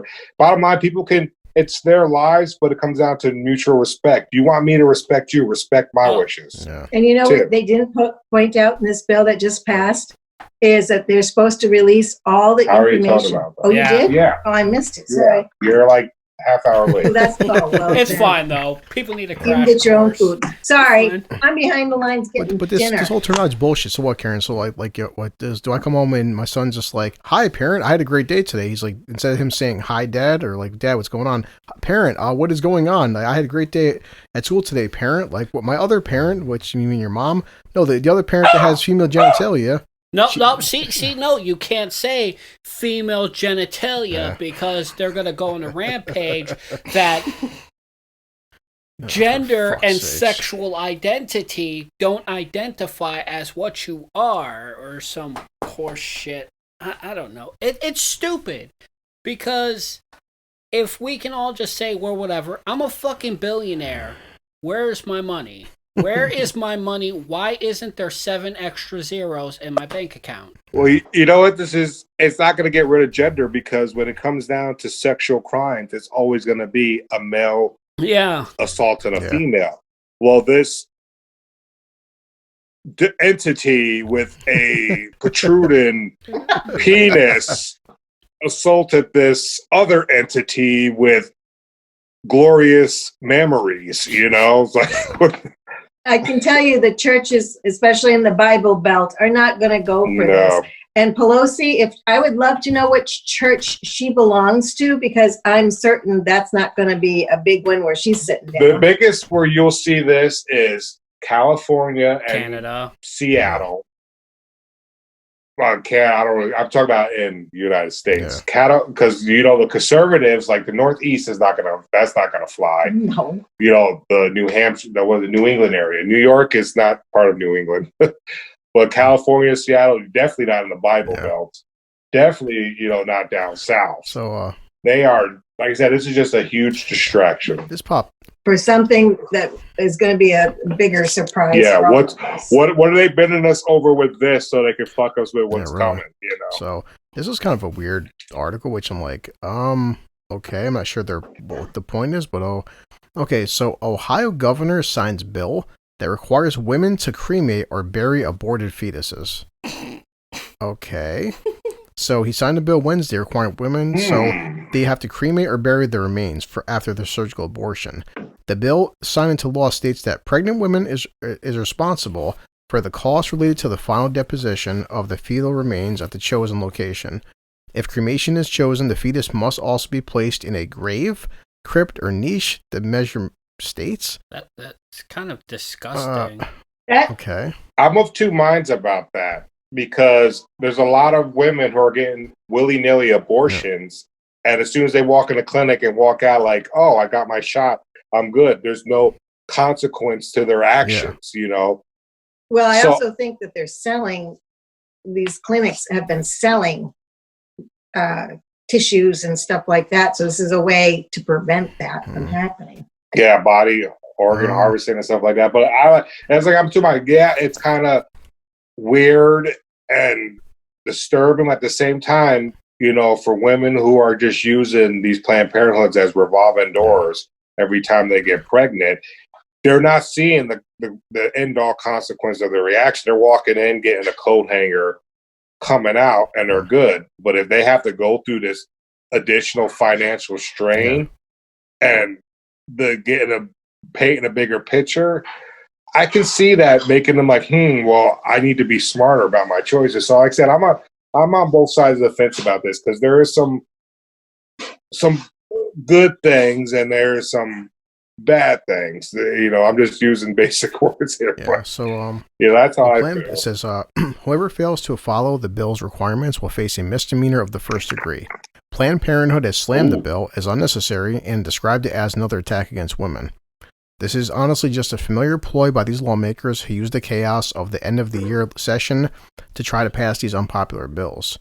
Studies have repeatedly shown that the majority of Ohioans support access to safe and legal abortion care. This is not something that is intended to promote patient safety or access to care. Really, it's just another attack. Meanwhile, DeWine, a Republican, has another abortion bill on his desk that would ban the use of telemedicine during abortions. Doctors who fail to comply with the law would face criminal charges. So, I mean, I think a lot of it's... I don't even know what telemedicine is. I'm just assuming, I guess it's to like make them feel more guilty about when if they get an abortion. Because like you're saying, Carlton, a lot of them just walking out like it's getting a flu shot. But like, I mean, abortion, abortion is always going to be a hot topic thing in this country because some people are just pro-life, pro-choice. I mean, what a woman should do with her body, like what constitutes like murder and shit. Like yeah. No comment because I will piss a lot of people off. I'm like I'm pro-life, but I'm also pro-choice. Yeah. I mean, if women are gonna have to get abortion for medical reasons or certain reasons, I understand that. But at the same time, too, I want the baby to to live, to thrive. Everyone has a chance. You never know. Like Larry Elder, I believe, he said he was about to be aborted, but his mother went. I don't know. I could have the wrong person, but he came through, and he was glad that she stuck with it. I could be using the wrong name, but I'm just saying there's people out there that abortion is always going to who were about to be aborted, got saved, and contribute to society in some manner. I always say it's like I listen to a lot of people on like both sides of the fucking equation. My view is just like, do I want to see women killing their kids? Fuck no, I don't. But I also understand the fact that a lot of girls get desperate and get stupid. And would you prefer the 17 or 18-year-old girl or fuck a 26-year-old woman, whoever the case may be, to go to a doctor that's sanitizing, they can trust to do the procedure right? Or you want her to like, go into fucking her backseat of her car with a coat hanger and rip the kid out like that? Because when women, I mean, none of us here, the four of us can't get pregnant. We don't know what the emotional toll and physical toll that is in your body. Sometimes women get so out of it, they'll do the most heinous thing. Like I've heard stories about that. They'll take a fucking coat hanger, shove it up inside, and just fucking rip everything out. And it's like, and that can kill them, if not scar them for life. Yeah, exactly. I honestly agree that for the most part, again, men don't know what women go through. Or not to mention, I mean, the whole with this. I like that. I'm sorry, real quick though. Like that's kind of funny. On one Chappelle skit too. It's like if the woman has a choice to not, have the baby, can a man have a choice not to pay child support? Yeah, it's true. Yeah, they really should. So I mean, it's funny, but it's like. But no, I was gonna say like that Family Guy skit, but they did the whole remember the dumpster baby. But like, it's funny, but not funny. Like, there's been a lot of women. They'll go to fucking prom or something, or they'll go to wherever, and they fucking depending on a female, some women can wear a dress or wear clothing and be very good at hiding it. And you don't even fucking know this chick is 9 months fucking pregnant. And during her prom or something or work, she'll start going to labor and they'll go outside into a back alleyway and fucking give birth to their kid and take the fucking infant and dump it into a dumpster. And it just dies of fucking either, starvation or just dies of fucking, it just freezes to death. It's like, would you want that to happen either? Because it's like, the point is, if a woman wants to get this done, you're not going to stop her. Simple as that, Yeah, but very much if someone wants to do something, whether illegal or not, you're not going to stop it. Like the bill where people, mother, parents, stuff like that, you're not going to stop it. People are still going to do it.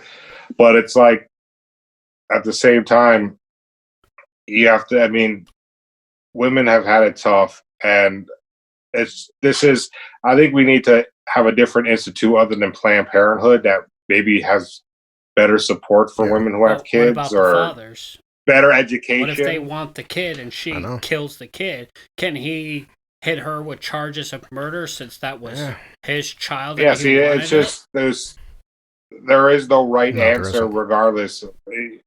It comes down to a case by case account, you know. That's why I said it's such a There is complex no situation.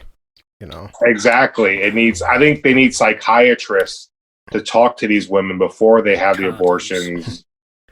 You know, I think better schooling, better education. keeping What it them comes down like to, You know, it's just like, but how many of these things are like, well, they're unplanned. It's like, you know, it could be your girlfriend, could be a one night stand, could be a million fucking reasons. Whatever the case Oh, be, yeah. someone gets fucking pregnant. And of course, said as guys, if I want to be a dad, I want to be a dad. The thing is, if she doesn't want to be a mom, am I supposed to just handcuff her to a fucking bed for 9 months?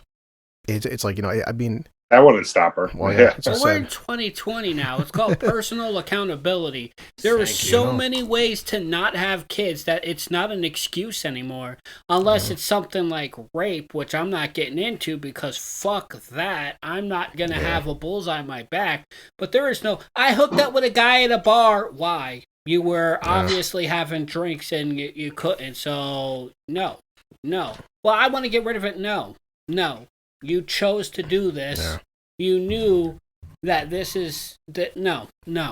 There's no way in 2020. There's so Well, that's many what I'm saying. choices. It's like, well, I mean, it's definitely an easier choice for us being guys, so because we don't have to like, you know, destroy our fucking entire body for 9 months the way they do. But, don't like, pick you up know, girls at bars or who have been drinking. They can't 100% consent to sex. Yeah.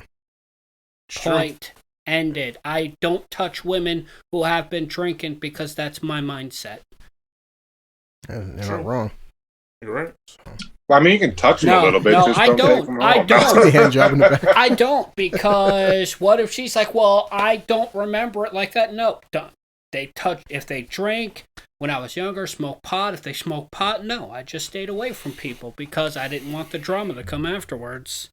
Yeah. Well, when it comes to the whole abortion thing, I don't have an opinion for one reason and one reason only. And that is because when it comes to like the whole pro-life and pro-choice thing, I just don't feel like that it's really from a man's perspective to be spoken on too much, because it's like at the end of the day, it comes down to what the woman wants to do anyway.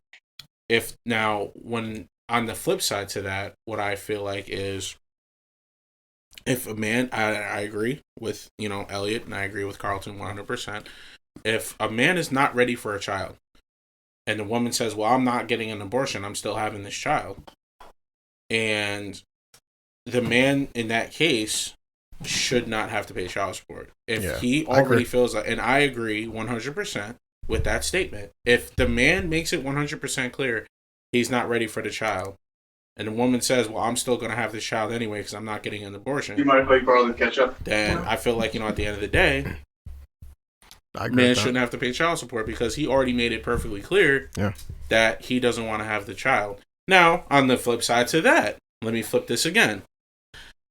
Why have unprotected sex if you know that the potential of the woman getting pregnant through unprotected sex, regardless of you having birth control pills or not? So, Right, whether you wanted it or not, it happened, so you're both Yeah. responsible for it. Look at Chris, condom and birth control. Yeah, and he's paying for it, and you should. It's not I the mean, child's fault. you know, yeah, no, it's true, but I'm just saying, like, It's like some- but he never sat there and said that he never wanted the child. Yeah. He never said that he didn't want the child. He always wanted to have a kid of his own. You can't. That's not a valid argument because of the emotional chemicals in a woman's brain when she's pregnant. That kind of, you know, of course, that's going to bear a lot of weight on it that men don't have. When you go on this slippery slope, it can go both ways. You could turn around and say, well, if we were putting rules on women's bodies, then we can put rules on men's bodies. So if you sexually assault someone, you automatically get a vasectomy. Agreed. I agree. I agree. 100%. I agree. Whether you got proven innocent, whether you wanted it or not. You mean castration? Chemical Yeah, castration. Gee, You know, Oh, it's kind of funny, Karen, on a side note about that. It's like, it's been proven. Okay, obviously you're a female. Guys have a choice. Well, two birth control choices. Men get vasectomy, right? Or women go through with their, what was it? Because they don't do tubes tops anymore. But basically, if a woman gets hysterectomy, that's permanent. Okay, but like, women's birth control is so much more invasive and harder than men because, like, a guy gets a fuck vasectomy, it can be reversed. It's already been proven that. But how many guys like, you ain't fucking snipping my goddamn balls? It's like, but you let your wife or girlfriend rip out half her damn internal system so you can fucking just keep coming inside of her just willy nilly and shit. But they've even fucking proven eventually, I'm not sure if it's ready yet, but they'll be able to, like, you know, how women take fucking birth control pills. One of us fucking pops a damn pill, we swallow it, and it just stops our sperm from producing. I guarantee you 99% of fucking men will never go for it. That they're more comfortable with their wife or girlfriend taking a fucking pill. They already tried that back in the 70s or 80s. Yeah, man. Well, I think they've got a new one though. I mean, I was reading this a while back, but they are having newer male versions of birth control. It's like, but it's just funny, like how much easier, how much like less taxing it is on our bodies versus their bodies, and guys just don't give a fuck. They're not going to touch it. Like so many. But on the other hand, Junior, what if you flipped it? What if you wanted the baby and she said no? Do you know? I just deal with it. So it's half of your kid. Do you make her have it and you take over responsibility and then she pays child support? No. Or does she get the choice of getting rid of it even though it's half your kid and you might want it? She can do what she wants. It's her body. Yeah. I mean, I'll make the suggestion if she doesn't want to carry my kid for 9 months, she doesn't have to carry my kid for 9 months. That's her derogative. That's her choice. I'm not gonna, that ball falls entirely to her court. I'm not going to sit there, you know, it would hurt if she didn't want to have my child. Yeah. I mean, emotionally, that would be very taxing and damaging on me if she didn't want to have the child, if she didn't want to have my child. You know what I mean? She can have her choice. Like, that's her choice of what she wants to do. You know, and I can't stop her from making that choice regardless of what I say anyway. You know? Right, but it is still your child. It is still my child, but I'm not the one carrying it. I'm not the one that has to sacrifice my body for it. I'm not the one that's, you know, I'm not the one that's going to incur such a ridiculous hospital bill. I mean, if we're not married, I'm not going to be the one incurring such a ridiculous hospital bill for the child being born. So, you know, having kids outside but of it's marriage, still your child when it comes out. Yeah. I mean, it's. So you don't think you would be responsible for child support? I mean, yeah, I would be responsible for child support regardless, but at the end of the day, like it's like I said before, it's if I want to have the child, she doesn't, and she doesn't have my child. Okay, like again, I'm gonna be hurt by it, but all right, like that's a decision that she's making. Am I gonna feel some type of way? Yes, but on the other side, if I didn't want to have the child, and she still had that child, knowing that I did not want to be in that, knowing that I did not want to have a child, you know, again, that was her choice to have that child, despite the fact that I didn't want to be a dad. But I still feel personally that, you know, this is just a personal feeling. This is not facts or anything like that. Personal feelings here. That if I said I did not want to be a dad, and I made that very clear, you know, not at the moment. I mean, it could be, who knows what would happen in the future. But at that present moment, I'm not ready to be a father, you know. But you do know that having sex produces children. True. I mean. So you have that knowledge. You have unprotected sex, and you respect the woman's right to either keep it or not. And then the poor thing is like, oh, well, I don't want to support it. Well, you can't. After you've gone through all those three things, you're in it for the long haul. You know, it's funny. There's a funny meme I remember seeing. It's like when she wraps her ankles around your head, you know, around her head, and you're like, start thinking about baby names. Yeah. I mean, I think at that point, yeah, if you're having sex, it's a 50-50. It's You're either going to be there or not. But for me, it's like, again, I'm pro-choice, but I'm also pro-life. But all I'm going to do is offer my opinions, but I'm never going to tell another person how to live their life unless they are directly associated with me, like wife or you know, daughters or granddaughters or sisters. And even then, you know, I'm gonna listen to them. I'm gonna offer and I'm gonna say, this is my opinion. This is how I feel. Maybe you should talk to professionals about how you're feeling to help you through this. But at the end of the day, it is the woman's choice, because this is their burden to bear. That's my point 100%. And the man could say they'll be with you, but men are not going to they're going to be there for support, but we all know that we can't be there in the same way they are. We can just make it a little easier, but the hormones, the chemicals, the stress, the worry, the fear, and then all these other, we can't understand it.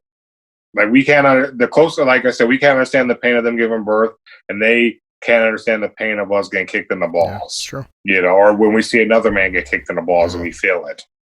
Yeah, I mean, if even from a guy's standpoint, like I get where guys are coming from. If you knock a woman up and you're like, I really want to be a dad, she's like, no, I don't want to. You can't force me to keep it. And I'm like, at that point, yeah, it's gonna suck if you want to be a father. But like, honestly, if she doesn't want to share your freaking kid, like, look, again, 8-9 billion people on fucking Earth. Find a woman who wants to carry your kid then, because at that point, it's just like, would you really want to sit there and tell, if like you kind of coerced her, you almost like, you can't force her, but if you kind of like kept pressuring her to go through with the fucking pregnancy, and the second a kid comes out, she gives up all rights and gives it to you, like, do you really just, it seems like so much of a fucking hassle. Like, get someone pregnant that, like, you know, wants to have your fucking kid, but like, if you get her fucking pregnant, I don't want this kid, I want to get an abortion, hey, just, you know, suck it up and fucking move on. There's plenty of other women who will want to have your kid, you know, and who will want to raise it with you, not somebody who's like. But it can be very emotionally scarring for the guy. If he wanted Yeah, a kid I know. and it's taken away, he could become very jaded and I don't know if it's emotionally scarred for the more. There's probably a psychological aspect of, you know, like a man's passing on his genetic line. It's ingrained into us. Like when a woman says you don't want your kid, I think it hits you more on a genetic level, more emotionally. That's how I think. It's just like, oh, okay, I see my line's not going to continue because she doesn't want to bear my seed, you know? Yeah. I mean, I'm not saying there's not an emotional aspect, but I think for most men, it's more psychological. But that's the whole point. A woman That's refusing to have the your point I was making, child. like even Junior said, you know, it's like at the end of the day, we have an opinion on a fucking matter, but like you said, I can't put a gun to someone's head and fucking be next to 24/7 for 9 months, and you have to fucking bear this child. Like, if she doesn't want to, Well, you could, but that would be creepy and illegal. that's creepy. That's what fuck points. Like a lot of these people, they want to like make these women force them to carry something. Like you can't make her do something. It's Spermicide like, condoms. Make you know. sure he has one on before you start having sex, because you're also responsible.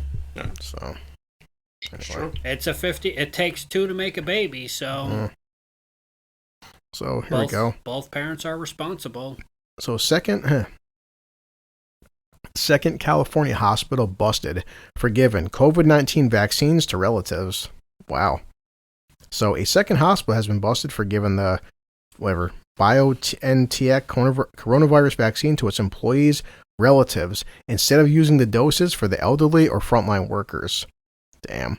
Southern California hospital. Go ahead, Chris. While you finish your Southern California hospital allowed its workers to invite relatives to get vaccinated, just as another area hospital did last week, sparking criticism. The hospital had planned on vaccinating all of their employees, but a large number of their staff declined, and they were sitting on a lot of thawed vaccines. They offered police officers, firefighters, and first responders to get vaccinated, and also told employees that they could invite 4 family members. The Culver City Hospital eventually became inundated with requests from the general public and was forced to revert to only vaccinating frontline workers. Damn. So, Southern California Hospital is a second facility busted in the Golden State giving extra doses of vaccine to family members. So, earlier this week, a Disney worker in California bragged on Facebook that she was able to obtain the vaccine because of an in-law who was a big deal at a community hospital. See, kids, don't brag on social media, fucking moron. Yeah, pretty much. After physicians and staff who expressed interest in the vaccine were administered, there were several doses left. The hospital told the register, because the reconstituted vaccine must be used within hours or be disposed of, several doses were administered to non-frontline healthcare workers. So, yep. Or, see, even more, this whole vaccination thing is just a big-ass joke. This whole COVID-19, the way that they just established COVID-19 has just been a joke this whole time. Yeah. Well, you can't blame it. This is human behavior. There's an opportunity that you can get, but your family can't. If there's some sort of window, you're going to squeeze them in. Look at the movie 2012. Yeah. Oh, yeah. You know? Great movie. Funny. They were able to get one guy in, but there's like, I want to bring the rest of my family in. Yeah. Non-essential personnel. Yep. You can look at books and movies history. If one person in a family gets exclusive, life-changing, life-altering, whatever, life-saving, they're going to try to find a way to include their family, and they're going to use their positions. And if you don't think that people are out there buying and selling this stuff, even directly from the manufacturers, Bill Gates, people with billions of dollars, you bet that their families it's up human nature. If I was working in a hospital and we had like 5 extra vaccines, if it goes to a stranger or my kid, who do you fucking is getting vaccinated? A stranger or my kid? I mean, or like my mother or something. Like, it's just, well, like Chris talked about New Zealand. What if that stranger was elderly? Exactly. Well, it's your grandma or my son, so fuck your grandma. It comes down to my kid. I believe we should just naturally get COVID and get over it, because there's probably tons of bacteria on this planet we haven't been exposed to. Oh, yeah. What happens if... Well, it's not just COVID, any disease that if the person gets this shot, it 100% saves their life, and the person who doesn't, there's a strong chance that they will die. You have a dilemma. Do you give a shot to your kid versus a stranger? Do you give a shot to an elderly person versus a youngling? Most elderly people are going to say, give it to the young. I've already lived my life. But most people are not going to give that elderly person a chance to say that, because they're just going to take it for themselves. In everyone's eyes, there's people who are essential. Yeah. When the end of the world comes, my family member not in this house, the rest of the world's going to burn. Yeah. I'm going to make sure they're safe before I go out there to help anyone else. It comes to an emotional response over anything. Yeah. Because emotions drive us well over logic, and those who go logically over emotion are these billionaires and trillionaires who are lonely and just spend all their time working. Mm-hmm. So, have you guys? I heard a little. Sorry. I would say, but the billionaires and trillionaires, they can always buy their salvation, where the rest of us got to fight. They're already at first in line. They can buy salvation, but they'll never buy happiness and love. Like, that's what money's for. Money gives them that. I don't know. Even if it's not the real deal, they can buy the generic version. Yeah, but the generic will never be better. And entertainment and exclusive trip. You have like these people that get this rich. They have like a certain. I remember there was a business paper I read that some business people have a mentality almost close to a psychopath because of their go-get-'em drive. They're not that technically a psychopath, but they have a mind similar to them. That's why they're a go-get-'em. That's why they're ruthless in their pursuit. If they're already making billions, they probably don't care about human interactions to that extent. Or people are just thanks to them. Like, I'm gonna find that article. Did you look up anything too much about the whole Nashville bombing? I heard tidbits about it. No, not at all. It pretty much turned out to be the worst movie cliche ever. Yeah. Well, this article says, the Nashville says 2 bomb buildings must be destroyed, businesses in limbo. So as Nashville works to determine which buildings damaged in the Christmas morning bombing are salvageable and which must be destroyed, 400 people are without homes and 1,200 people are jobless. Structural assessments of more than 40 buildings in the blast area determined that at least 2 are irreparable and must be demolished. So, some business owners still haven't been able to get inside to assess the damage. Donations have poured in for the victims, and a $2 million grant was pushed through to help families and businesses with food and bills. Oh, wow. So, the bomb was planted in an RV by a 63-year-old loner who followed various conspiracy theories, impacted at least 45 small businesses. Many owners are hoping to rebuild and remain in the historic downtown neighborhood. So, that's so cliched that I don't believe it. I don't. How cliche is that? That sounds like this bullshit behind Speed. An upset police officer who got jerked around over his pension started blowing up stuff because he was upset. I paid a little bit of attention to it, but when it became so cliched that I could just pretty much say it was going to be some nobody who was jaded over somebody, I stopped paying attention. It was Yeah, I found the article, Chris. It's called "Rich People and Psychopaths Tend to Have 7 Distinct Traits in Common." And I'm just going to go over the traits. 1, lack of empathy. Yes. I believe. In common, egotism, Yes. superficial charm, lack of remorse, selfishness. Let me scroll down some more. Unethical behaviors and prone to boredom. Yes. Wow. Psychopaths love to live life in the fast lane. Living on the edge gives them the sense of danger and excitement they crave. Wow. Many psychopaths commit crimes or hurt others just for the thrill of it. Any mundane, boring, or repetitive actions doesn't excite them, and they will quickly lose interest. Basically, high-scoring psychopaths can be brilliant bosses, but only ever for short terms. Yes. They always want to make a killing and move on. So I just got 5 of those 7 because I have to have better scores than all of you on Xbox. It's like, wait, Carl. then why aren't you a billion? Like Carl is 30's gamer score ahead of me this month. Fuck you. Here's 800 points to make up for it. Here's a real piece of shit. So a pharmacist tampered with COVID-19 vaccine 2 nights in a row. Jesus. This was a wuss. What do you do? Put a semen in it and everyone grew mustaches? Yeah, really. He's a Wisconsin hospital worker. He was accused of spoiling hundreds of doses of vaccines. Wow, didn't just tamper with the vials once, he left them unrefrigerated twice. He's being held, Stephen Brandenburg, 46, is being held in jail on 3 criminal counts. Recklessly endangering safety, adulterating a prescription drug, and criminal damage to property. Wait, Holy only shit. 3? Shouldn't it be 1 for every dose that he did? Damn. It says he left 57 vials at room temperature, not 1 night as first suspected, but 2 nights. Damn. So that's 114 different counts that he should get. Well, technically that should be 342. Now, you can look at this. Is the man a criminal or is he a savior? Because the vaccines are iffy at best. Yeah. Says the culprit put the vials back on ice after the first night, then came back to pull the same trick a second night. A pharmacy technician found the vials on the counter the morning of December 26th and put them back into the refrigerator. Jesus. It says later that day, 57 people were vaccinated at the Aurora's Medical Center Grafton because the hospital didn't know the vials had been left out 2 nights. The vaccine, according to maker, can be kept at room temperature for up to 12 hours. So, Jesus. I mean, not sure why he's doing it for, but okay.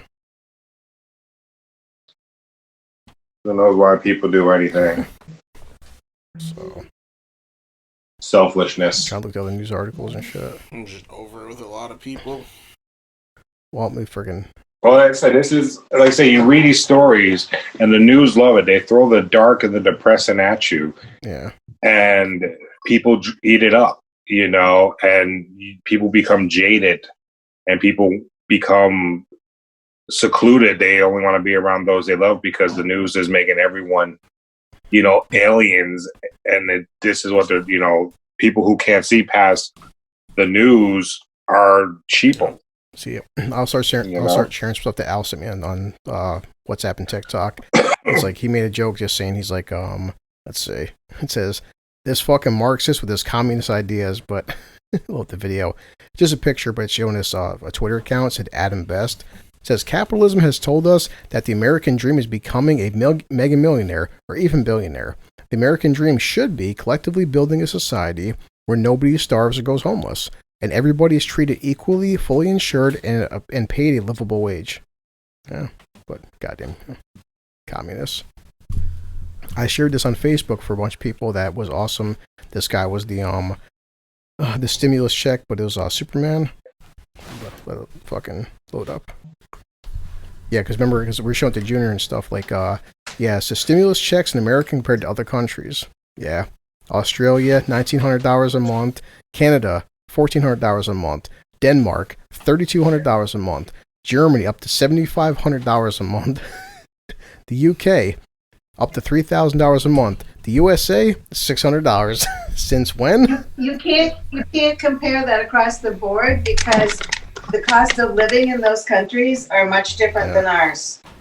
You'd have to look up and see what dollar to dollar cost of living is for us versus Yeah. them. Also, how But that's direct assistance that we've gotten, though. We've gotten a total of $1,800 of direct assistance over 9 months. yeah, That's but it. other countries have locked down to the point people can't even leave their houses to open up the doors of their jobs. Here in America, people can still operate businesses, although under some scrutinies, like you have to get tested, prove that you're clean and all that. Yeah. We can open up businesses. We can go to work here. Other places, a lot of people, especially in England, they don't have the right to even go to work because there's no work to go to. Yeah. Like this. Al sent me this video on TikTok. He goes, "I can't watch this anymore. I'm done with the internet for today." This was a couple of days back from Matt. Yeah, our good old buddy Mitch McConnell. Let's see. Mitch McConnell. Second. Goddamn TikTok. TikTok is. I mean, there is some good information, but yeah, here's our good old buddy Mitch. Thanks, buddy. Go on. Some breaking news this Tuesday morning. Mitch McConnell has blocked unanimous consent to pass the $2,000 checks. Literally all it would take is for McConnell to allow the floor to vote. And that's exactly what Bernie Sanders and other Democrats asked for. But McConnell denied that too. We need to win in Georgia. If we win in Georgia, Democrats will control the Senate and pass $2,000 checks. Let's make it happen. Yeah. Well, we see how that happened. Well, there are also a lot of Democrats who are blocking it too. It's not just a one-side problem, it's a both-side problem. Yeah. So while Republicans can blame Democrats and Democrats can blame Republicans, the issue is that Pelosi, AOC, this anti-America squad are like, no, 600 is more than enough. Here's the actual fucking numbers there with the Republicans and Democrats about the whole Pelosi and $2,000. Let's see. Hold up here. Today, the House passed a bill that would increase the $600 stimulus checks to $2,000. Let's take a look at the results. So 2 Democrats voted against it. That's Kurt Schrader and Dan Lipinski. Lipinski is already on the way out because he lost his election this November. And you better believe that we're going to primary Kurt Schrader in 2022. I mean, no question about it. He's got to go. But we can also note that 130 Republicans voted against it. Next time someone says that Republicans are the party of the working class, please remind them that the ones in the House voted against sending $2,000 to the American people. Today, the House passed a bill. Jesus.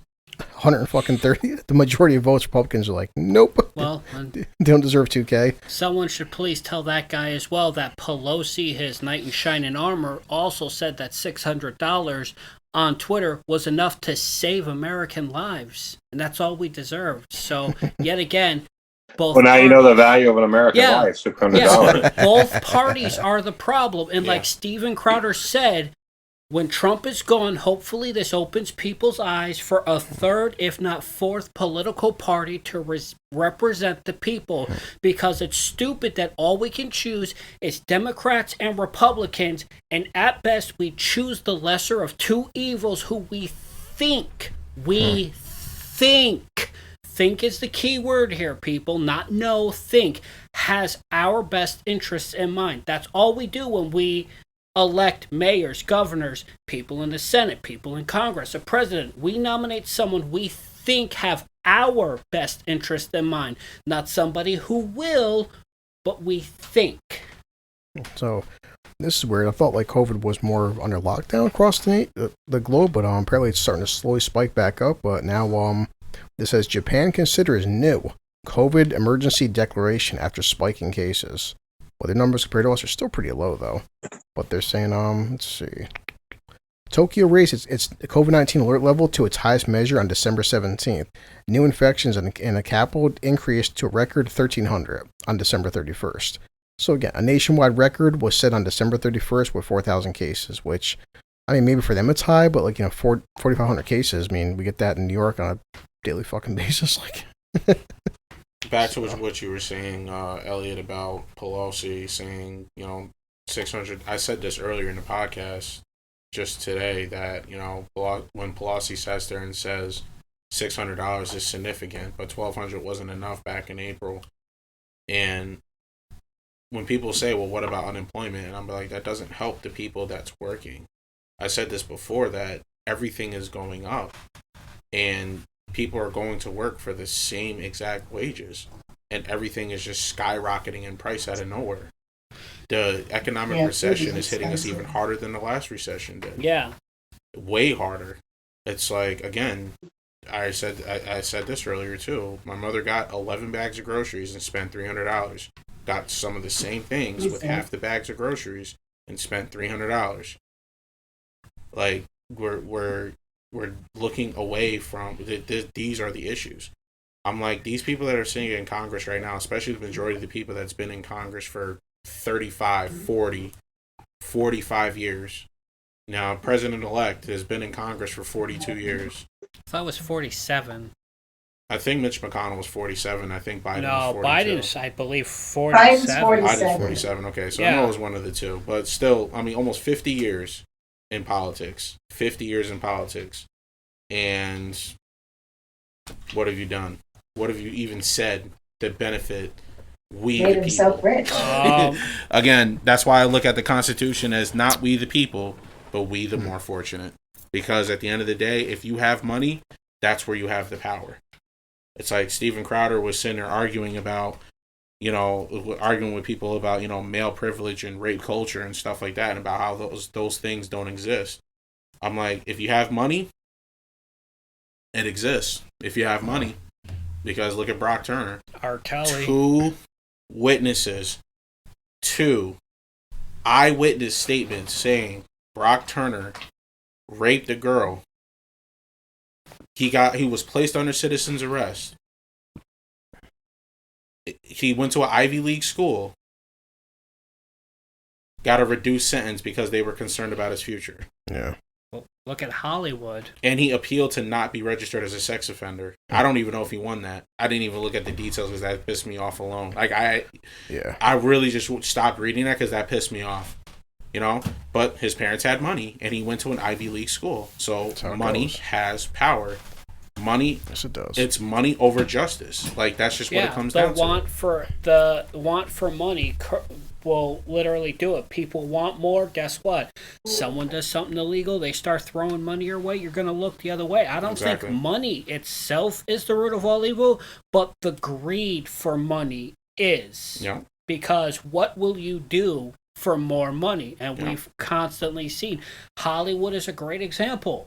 How many of these actresses do questionable things where anywhere else they would get fired from their job, fucking a boss, screwing everybody they can to get ahead, and like Walmart, they'll catch her and like, nope, we're done with you. In Hollywood, but yet again, what 2 consenting adults do, can we really say, oh, well, she agreed to it, they agreed to it?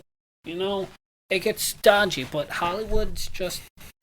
I find it to be disturbing what just money happens all around. there. Here's a thought I want to throw at you guys while you're talking. With everything that's going on, I believe, and this is just my thought, it could be true, but that I believe that these politicians, that when they pass these bills and stuff, they do so that there is an acceptable level of loss they agree upon in the public, of regular Americans. Like, oh, we could lose a couple 100,000 Americans to this just so that we can gain 500-600 billions here or political power here. So, when we talk about like, $600, it's the life of an American, so like, how many American lives could we expend? And, just so that we can exert a little bit more control there, a little bit more power there. It's like money is not the real currency. It's the American lives. That's the currency that, we're just pawns on their chessboard. If you think of it in that way, we're just, we are like, how much lives can we expend today? Okay, that's reasonable. That shouldn't raise too much suspicion. It's just something that popped into my head, just I was thinking it over. I believe that because, it comes down to, human life is, Al said this before, he's just right now human life is all based on fucking dollars, though. Dollars are more important than life. And what's even getting worse about that is nowadays, because a lot of people are going more digital, more stuff online banking, that like $100, like before, if like you seen a suitcase, say there's $1,000 in a suitcase or something, 2 people would fucking fight over that suitcase because it's like it's got like 1s or 5s or 10s, but $1,000 because you could hold it, you could use that, you could spend something. Now it's like take away that and like it's your debit card. Your debit card can hold fucking like $10,000 on it versus like a big fucking duffel bag versus like $100 bills and shit. So it's like even the money itself is changing, but like it's just like that fucking power thing that that status and stuff too that becomes more important than people's lives. Because it's just weird because like we growing up you need money to like do things like you have to shop, you have to like put food on the table, clothes on your back, keep your house warm and stuff, and that's most what people fucking want. But it's so ridiculous how. Well, I have something after. You just need to get everyone who's in Congress and politics that have been there for more than 8 years, 25 years need to be gone. I say 8. It should be if. No, I'm just saying those that are there now. If you've been there longer for 25 years, you should be out. Yeah. I'm giving to like 25 years ago. That's 1995. Well, 1996. That's not that long ago. Yeah.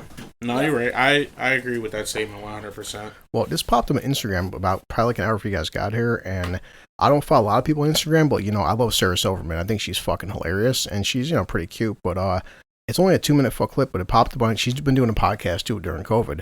But a caller called in from Sweden, and he's mentioning like socialism and democratic versus like American capitalism. But she made a very good fucking point. I just want to play real quick because she mentioned like how we worship celebrities and billionaires and stuff. And I'm like, I thought it was fascinating, but because the caller was like, "Hi Sarah, I live in Sweden." He was breaking down Sweden's economics versus America's economics, and like, I don't know, she might have a fucking point. So hold on. Here. I'm calling you from Sweden. First, I just want to say I love you, and you're so fucking funny. Always loved your comedy.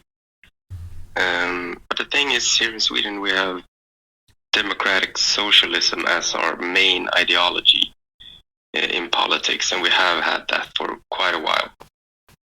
And I know that you say that you're a socialist democrat or a democratic socialist or whatever you guys want to call it.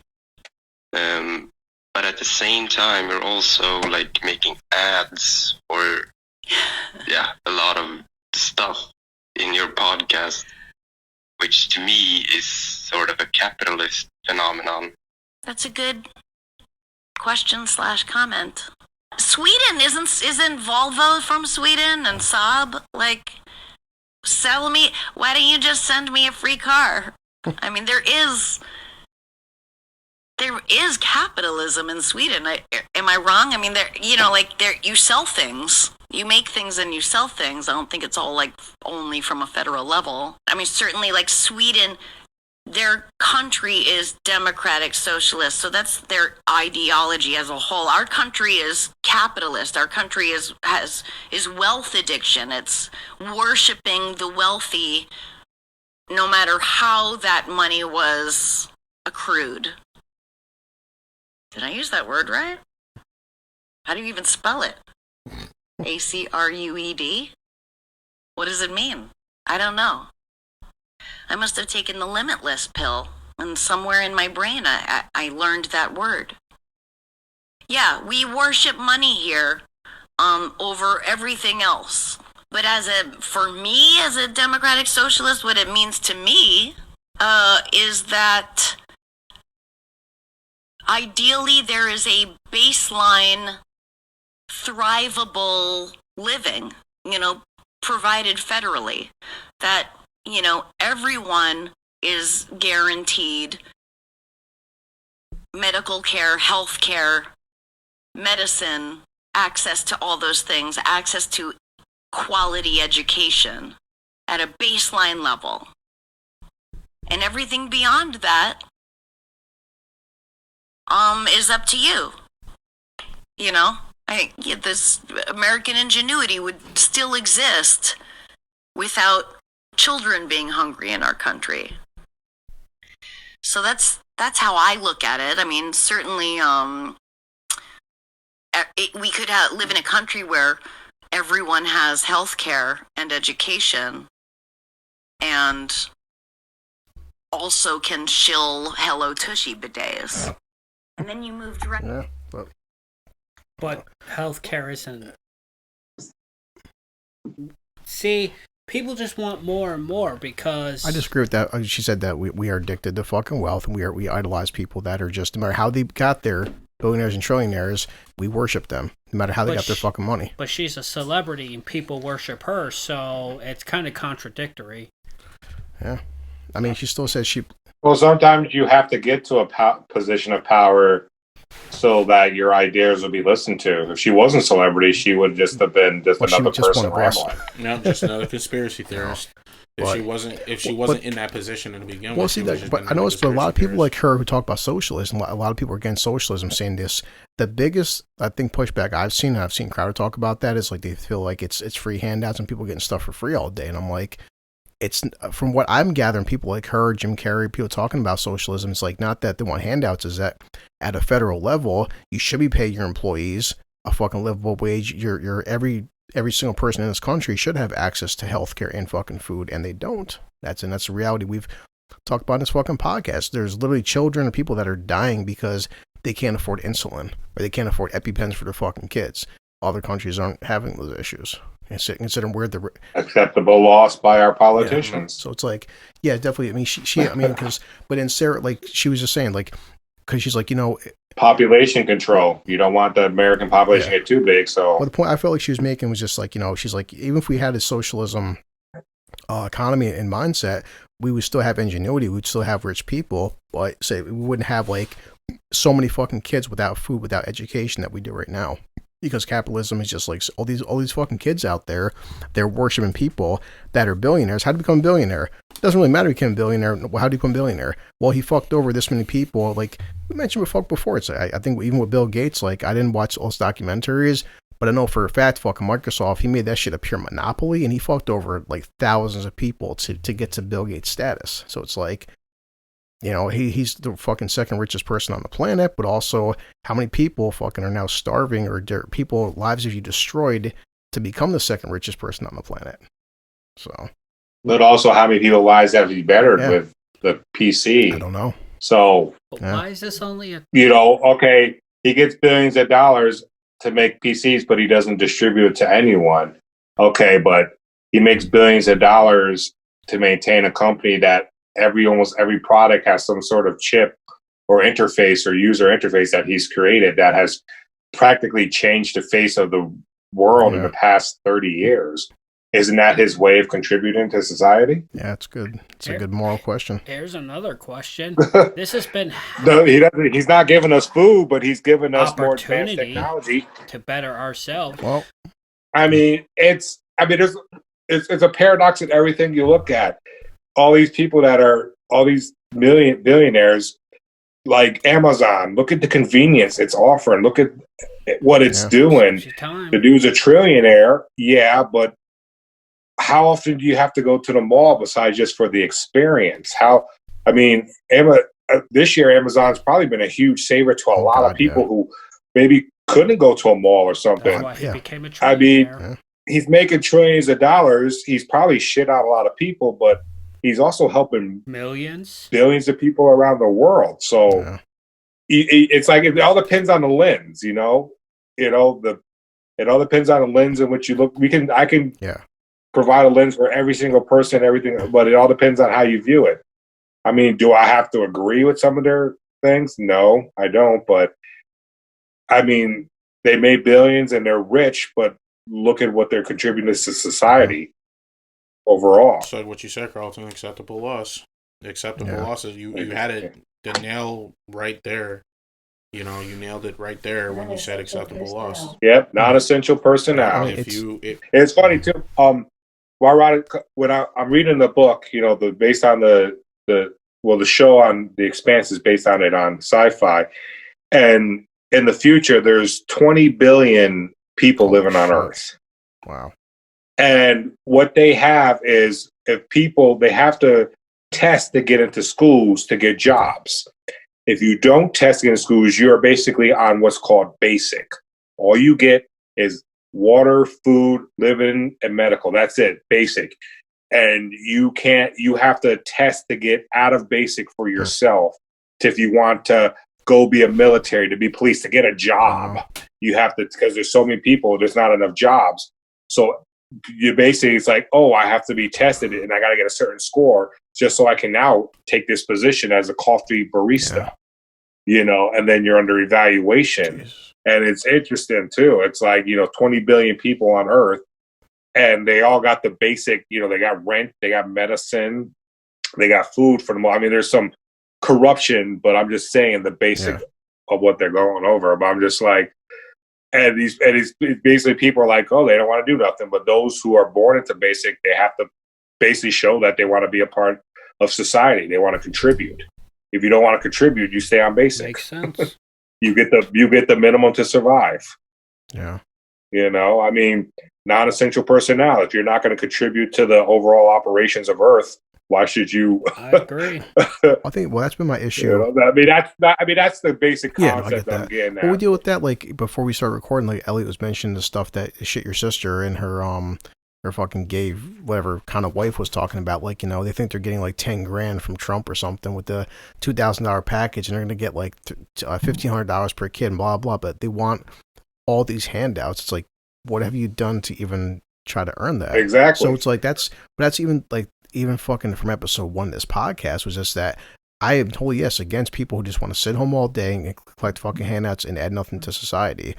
So, but what I am also against is the fact that everybody here, said there's people out there who are working 50, 60, 70 fucking hours a week and they just can't fucking afford to pay their bills. That's the issue I have. So, because there's the taxes that we got to pay for those people sitting on their asses, the welfares and I agree.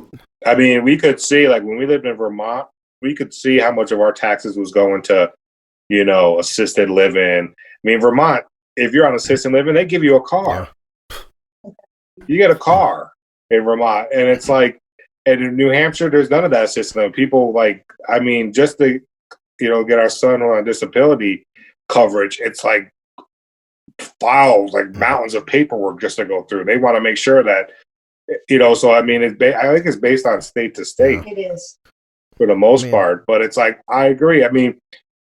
It's like, again, you get the whole point of like, people should share and spread, but it's like, why should I work harder to pay for someone who doesn't work at all?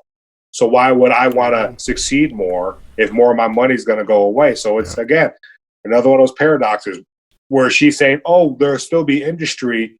Yeah, there'll be industry, the rich among the rich, but why would the middle class who sustains the world to sustain the country want to make more if they're going to have to get more taken out of their check? True. Every year, me and Karen, our income goes up because we get promotions or raises, and we get less and less income tax. We get less and less money back. That's become, I think, the problem, though, that we get taxed more and more. The more we make, the more we get taxed. So it's like, we get to the point, like, again, when I was working at CDTA, I worked tons of overtime, but when I found out I was getting taxed out my ass, I stopped at 42 to 44 hours. I never worked past that because past 5 hours of overtime, they hit me hard. And like, why do I want to work harder? I'm trying to help out a company that currently at that time I didn't enjoy. I want to help people out. I want to help other people. But then when I see it, it's like I'm being penalized for wanting to help. And it's like, it makes it hard to want to work harder if you're just going to be penalized. I feel the same way. Like, how many times, like, have I stayed late? If I came in my days off, if I basically put my fucking personal time, my family, my even health on the line for you guys. But then, like, today I wake up and I'm like, I spend 12 hours on the fucking toilet and all I get is, hey, you just lost 2 days of pay.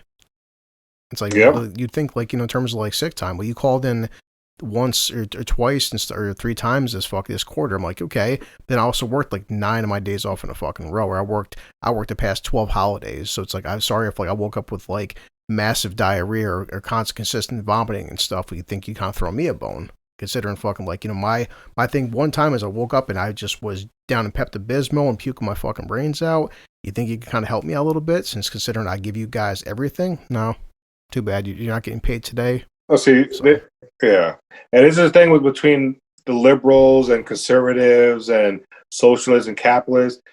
Conservatives, they are going to work hard because they're hard workers. But when they get to the point where they realize that if they work any harder, they're just going to get penalized more, they're not going to work any harder.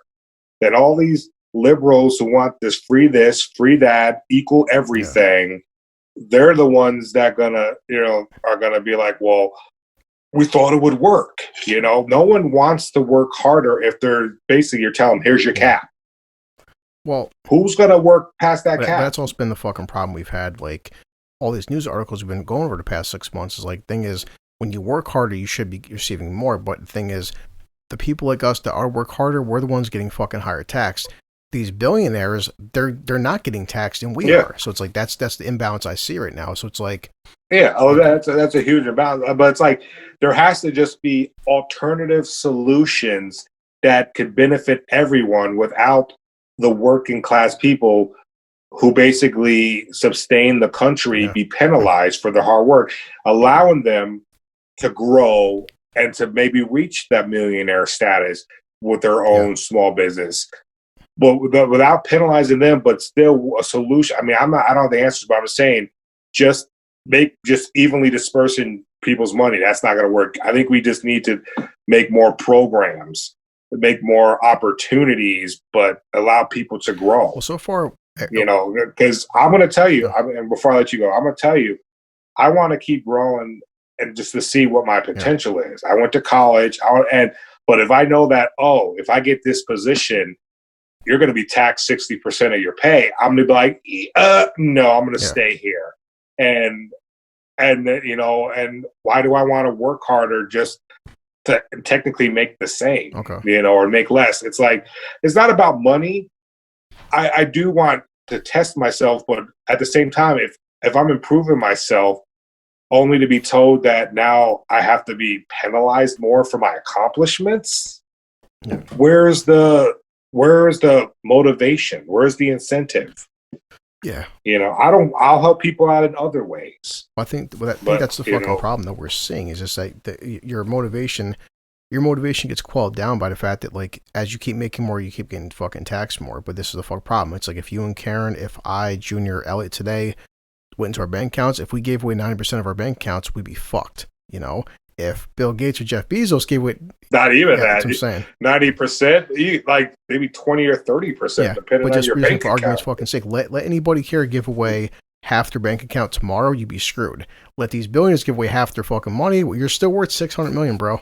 So it's like it. Yeah, well, the millionaires, I wouldn't mind giving away monies.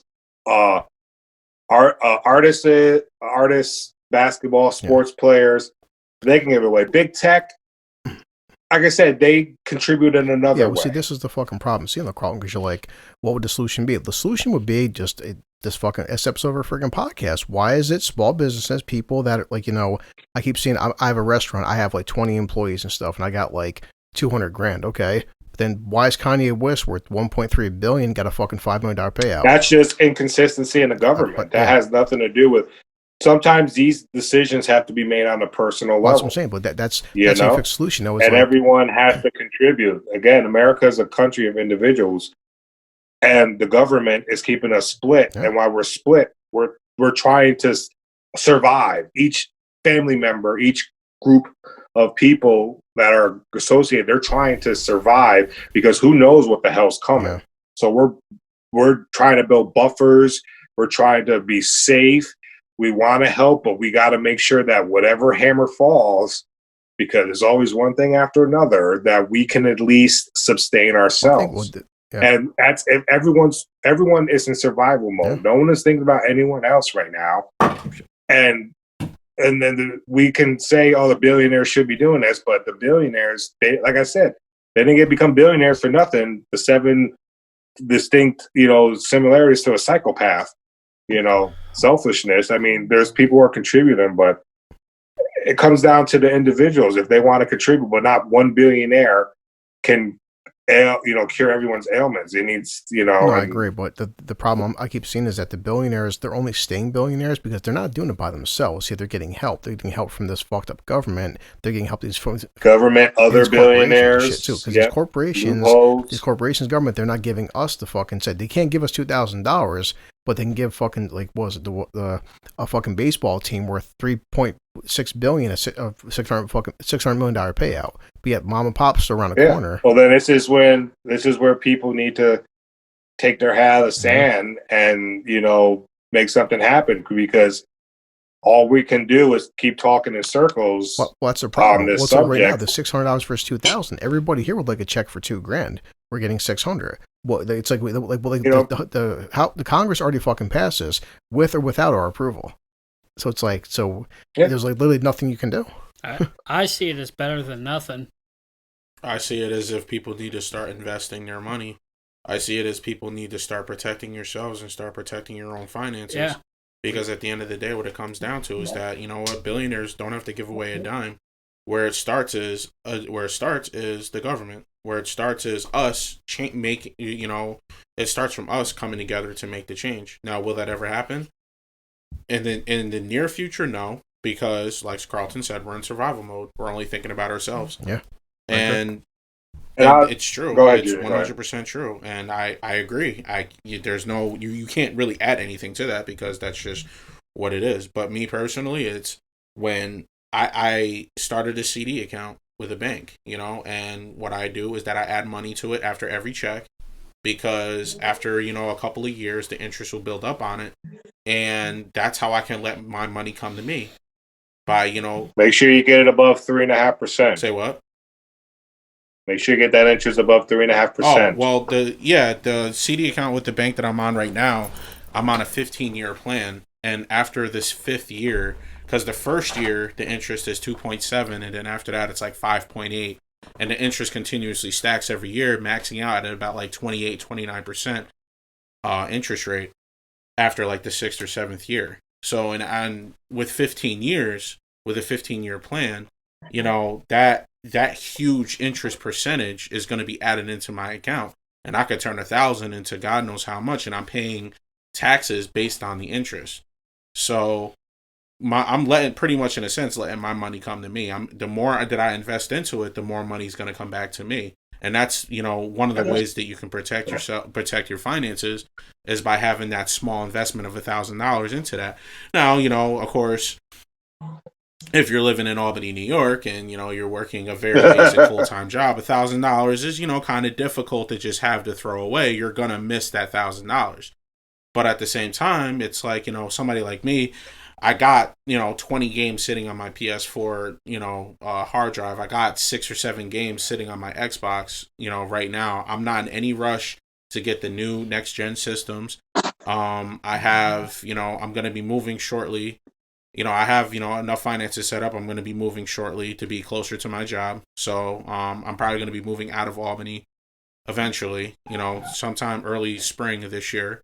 So I have my finances already set up. I put myself in a good financial place by working hard to get myself to that state. Do I have the best paying job? No.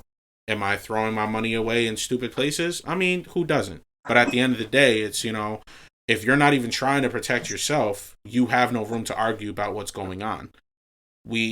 And that's, I look at that as well. Like, yes, billionaires are the problem, that they're not paying their dues. Government is protecting their money as well as the billionaires' money, even the $1 trillionaire's money. Everybody, the rich is protecting the rich, but the poor is not protecting the poor. The poor is in survival mode, we're not trying to look out after each other. We're just trying to outdo each other. And that's, we're always trying to get a one-up instead of, trying to, bring ourselves out of this pit. And, in order for, in a sense, nowadays, you either fit the bill, become selfish and protect your own finances, or you think of drastic plans and put yourself in a position where you can possibly do that. Like, for example, run for office. Start in your own state and run for office. Your opposition is somebody who clearly doesn't care about America, care about the people. You have 2 wealthy politicians in the mayor and the governor of New York. Okay, well, the resume on them. The mayor does not like to plow the streets, except for her own streets, to make sure that she can get to work every day. Do you think her priority is the people of New York? No. Governor, every single time there's a snowstorm, you notice her Kathy Sheenan, her freaking driveways are always plowed 100%. Yeah. The roads around her houses are always cleared. She's able to get to work 100%. And if her kids can't get to school, that's the only time she calls for a snow day. Yep. And if her kids can't get to school safely, she'll call for a snow day. She does not care about anybody in Albany. Governor Cuomo, Same way. Does not care about anybody in New York. You gave yourself 4 raises during the pandemic, and you cannot find enough state money to save small businesses. Wow. Okay, that makes perfect sense. Yeah. But you know what? It's like so you have options. Protect yourself, protect your finances, run for office, gather people, gather like-minded people, start voting different, appeal to social media, because that's become the new public relations, and put your voice out there. Do a podcast, put your voice out there for other people to listen to, because that's the only way you're going to get heard nowadays. You're not going to get heard by walking out here in the street and putting your hand up and saying, I don't like this. You're going to get heard if you're sitting here doing a podcast. You're going to get heard if you go on social media and people start sharing the things that you're saying. That's when you're going to get heard. And it's like, are people saying these type of things? Are people saying the right things? Because there's a lot of things anybody can say, but what are the right things to say? Where does it start? Where do we start changing? Find the right words to say. Yeah. Well, here's something people didn't think about. It's going to become more dog eat dog out there, because it's not that there aren't jobs. Right, because the news says so? No, it's because it's not that there aren't jobs. It's that people don't want to work specific kind of jobs. There's no incentive. Exactly. Well, that's on them. Yeah, I know. People should focus on getting a job just to provide. I always told Karen, if I had to shovel shit for 10 hours a day just to survive, I would do that. People need to stop being so goddamn prideful or think they're worth more, because, sometimes you just have to get by. Start somewhere. Oh, I don't want to be a crossing guard. It's demeaning. Well, can you do anything else? Well, no. We'll be a fucking crossing guard. Yeah. And then, start somewhere so you can pay your bills and go from there. And I think that, when Junior, I just want to say, when you say, oh, maybe it's selfish. No, I don't think it's selfish. I think it's being resourceful, and that if everyone took responsibility for their own actions, there was a time that I had the 2 kids to take care of myself and had nothing, virtually nothing. I worked 3 jobs, and when it was hunting season, I went out and took down a deer and put meat on the table because it was something I could do. And so when I was talking about hunting season and that I did that, which I grew up on a farm, and to me, deer's meat and it's food. And if I can do it, then I did it. And this woman turned around and she looked at me and she goes, oh, you shot a deer? I said, do you eat beef? They're cows. You eat chicken? It's food on the table. What am I supposed to sit there? I had a truck, so they denied me food stamps because it was considered a commercial vehicle, but I needed it to transport the trash and stuff to the dump because we didn't have dump pickup. It was the only vehicle I had that was paid. I did what I had to do. I worked 3 jobs, and when it was hunting season, I brought home a deer and put meat on the table. So I'm sorry that you're offended that I shot Bambi, but I'm not going to sit there with a thumb up my ass whining about my life. Yeah. It's not the kind of person I am, and I don't find that selfish. Yeah. Well, I think we'll COVID. I mean, Carlton and I want to retire without working until we're 90 years old and keel over at work. So, we're both on the same page. So we did the same thing. We sat down and we've maxed out our 401s. We've made choices. And, there's no fancy vacations. We didn't have a big $10,000 honeymoon or, a $60,000 wedding. We had the people we cared about, very basic, under $5,000, because we wanted a house and we wanted to retire. I was there, and I had stupid ideas for pictures. You guys look so good. I think currently, I like the picture of Chris, the bride. When it's like, oh, groomsman, you're supposed to jump in front of a bullet, and Chris is jumping away. He was behind me. It's like, protect the bride. It's like, no, Chris, you're supposed to take the bullet. You're supposed to walk. Chris, you fucked it up.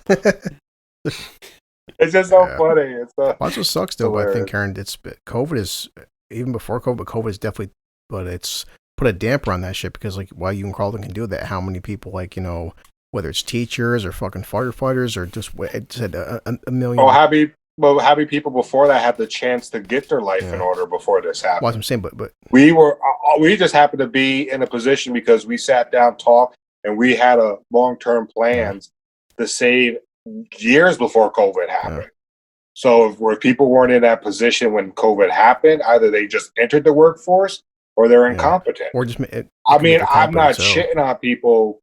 I'm not shitting on people for having a rough time. It happens, but people they're living paycheck to paycheck because they're not thinking of anything else. They're not thinking about saving. Yeah.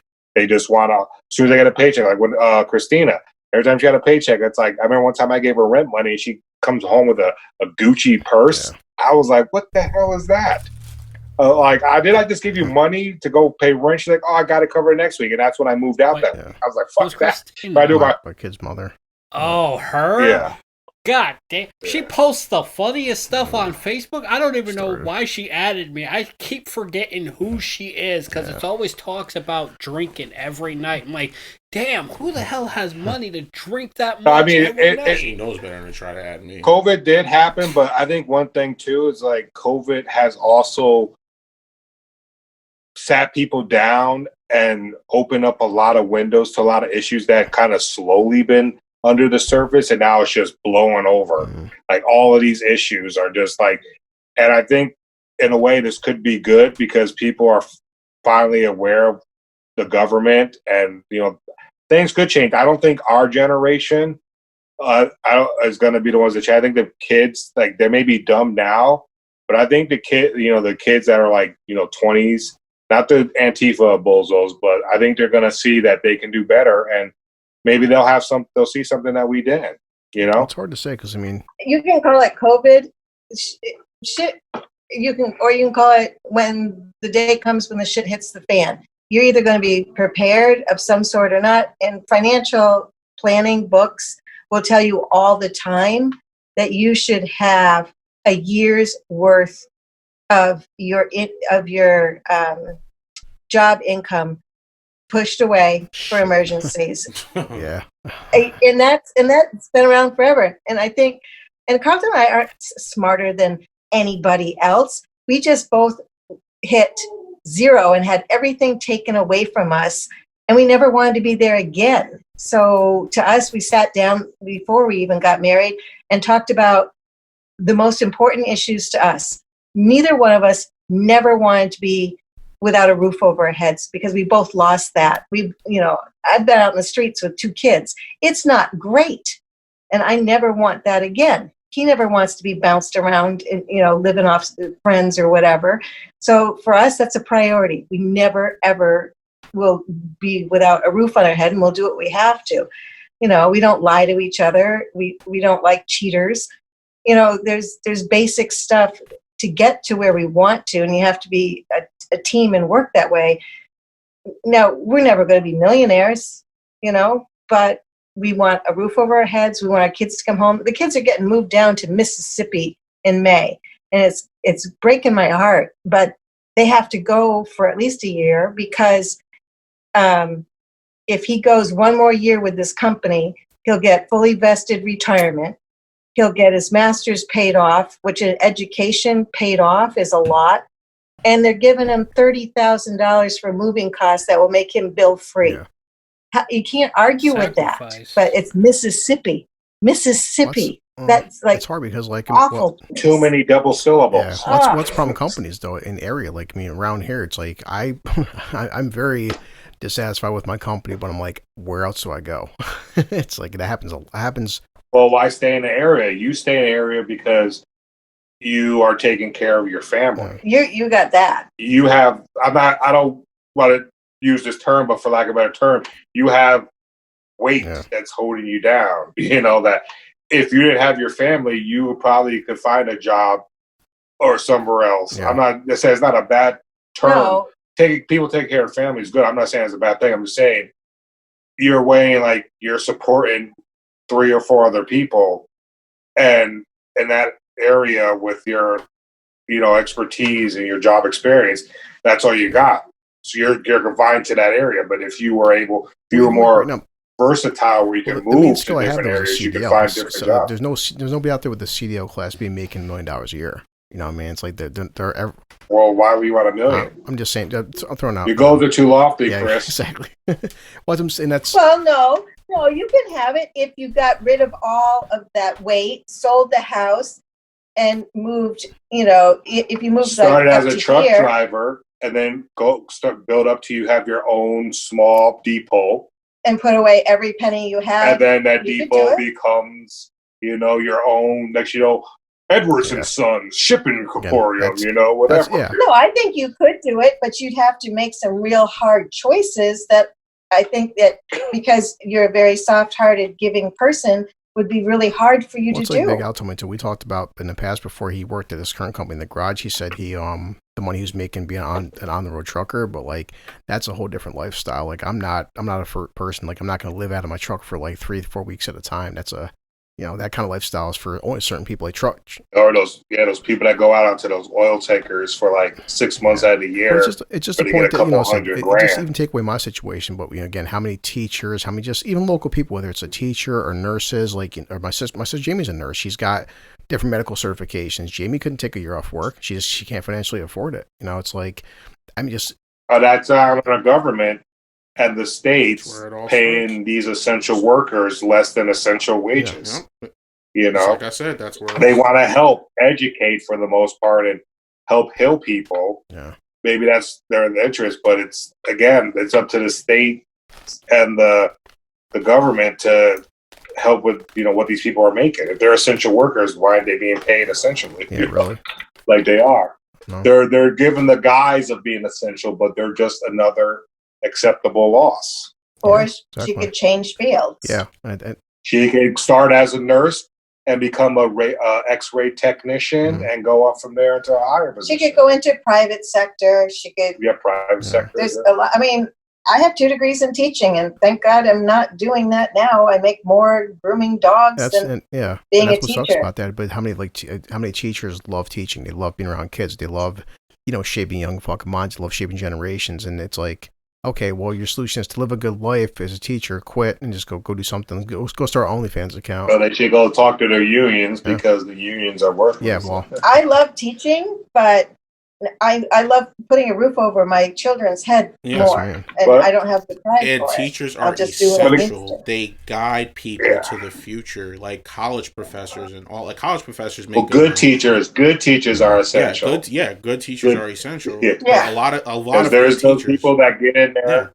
Yeah, there's those people that get in there and just like everyone else, they do the bare minimum just to keep their job. But the thing But is, again, I mean, Chris, we keep talking about it. Like, yes, rich people are rich, poor people are poor. The middle get fucked over and out.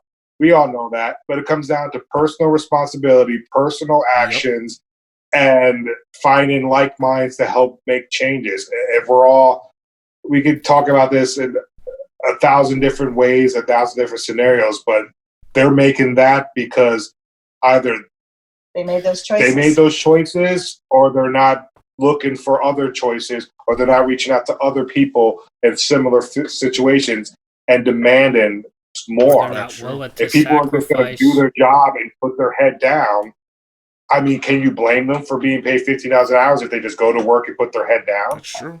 That's what they want. I agree. I mean, is it fair? No, but life isn't fair, and it will never be fair. And all these scenarios we are talking about is a hypothetical future where everyone's standing in a big hug circle. We're hugging the world, but this is the great. People have a choice, and the choice to be better, to make more, is not the easy choice. It's always the difficult choice. Yeah, or like I said, if you want to become a millionaire, Chris, you're going to have to make some hard choices that go against maybe your morals or the internet. The internet is characters. also showing that certain people, if you get lucky, it's you can. Yeah, well, of course, luck's always a factor. You just, I mean, we're not excluding luck, but they're going to make their millions. They're going to fizzle out in time, and then they're going to blow their millions. Look how many people, if you look on the news for lottery winners, most of those lottery winners, when they win big, they blow their money or they lose all their money really fast. Yeah. All these internet trends, these are just flash in the pans. True. Look how many propped up this year alone because everyone's home looking for entertainment. What's going to happen when everyone's back outside again? These personalities, they're going to fizzle out. Yes, they made millions, but they probably burned through that shit real quick. Don't forget, the IRS is coming for their money. Really? Not just that, but The IRS everybody and knows where they live. Especially if you look at rappers. There's a lot of rappers too who got always get in trouble with the IRS because they make millions, they blow it, they have those big cars, parties and everything, and then they don't pay their taxes. And I mean, there's a Watch Mojo top 10 rappers or musicians that lost everything, and I think like 50 Cent is one of them. Vanilla Ice, You know, MC yeah, Hammer. you know, so it's like Actually, 50 Cent is actually one of the most successful. He signed a deal with Vitamin Water.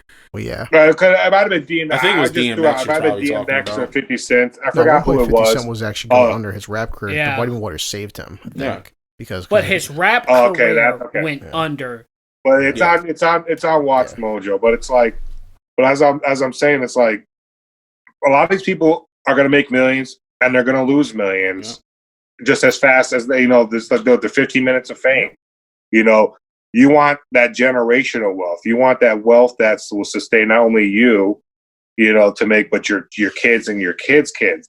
These YouTubers, these gamers, yeah, they're going to be rich. And, you know, some of them may make smart. They're going to use that money and they could turn around, make smart investments and sustain it. I mean, but you have to look at it. Most of these people, they're going to just be flash in the pants. Sure. Just because they got lucky, you know, lightning strikes, you know, lightning strikes, and people get lucky, you know, just because they're famous now. And when they go down, another one's going to pop up. So you just have to, you know, it's just, that's the way of the Yeah, world. but look at how these YouTubers and gamers get shit on far worse than all of us because their personal life, where they live, where they go, everybody's following them, trying to rob them. They have more people who hate them, trying to More money, take, more problems, exactly, you know? their sacrifice that comes I mean, look with how many making times money. these big tech companies are being, these big tech companies and these billionaires who have these big, they get sued daily, whether, so most of this is settled out of court. That's why it doesn't make news or it doesn't go on their records. Most of these settlements, like if you look at their, forgot the acceptable the loss. companies reported. No, I forgot. It's been a while since I've been in financial accounting, but there's a report that you can look up for every company, and it shows you like how much money they lost every year due to like cases they close. You know, it doesn't because they close. So a lot of these companies, yeah, they're making billions, but they're also losing a lot, not billions, but millions, because they're being sued constantly for various things, but they're being settled out of court. So that's why it doesn't hit the news. Yeah.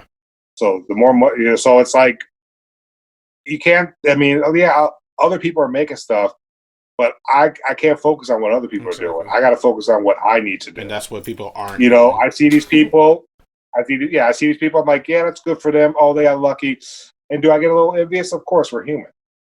We're human. But I'm like, well, them making money or them, how is that affecting me? It's not. So let me get back to what I need to do. Let me get my money. You know, My only real let me gripe- make sure that what. Sorry, what were you saying? Go No, ahead. you go ahead. No, I'm done. I'm just rambling now. My only real gripe, though, is going back to what Elliot was saying about how people sacrifice and stuff like that. Teachers, like nurses, sacrifice a long time in school to get their degrees, to become a teacher. You know, 8, 12 years in school, sometimes accumulating a massive amount of debt because you're not going to school on scholarships. Yeah. You know, some people go to school on nothing but loans that they have to pay back. As a teacher, it's like I said, as a high school teacher, elementary school teachers, regardless, good, bad, whatever. If you're a teacher, in general, teachers are they're like beacons for these kids to grow up and to come out here with some sort of knowledge of you know. And if you're going through, and that's always been my gripe. You know, you have nurses that fight to save your life and stuff like that. These nurses that go around, they care for people and stuff like that. These teachers that are going around giving the best curriculums that they could possibly give, sacrificing hours upon hours of their day, years of their time, and they're not making the money to take care of themselves and their families. And that's a problem for me. Like I don't have a problem in general with anything because I don't care about what the next person is making in general. What I care about is why are we suffering as blue collar workers, regardless of our professions. If we're working full time, we deserve to be comfortable. It doesn't matter what your profession is. and I said that a lot. But that statement is especially strong for teachers and nurses, because teachers and nurses are way more essential than any other job. You know, like, for example, like, teachers should be a career, but I almost make as much as a high school teacher working in retail. That's an issue. Like, that is a big issue.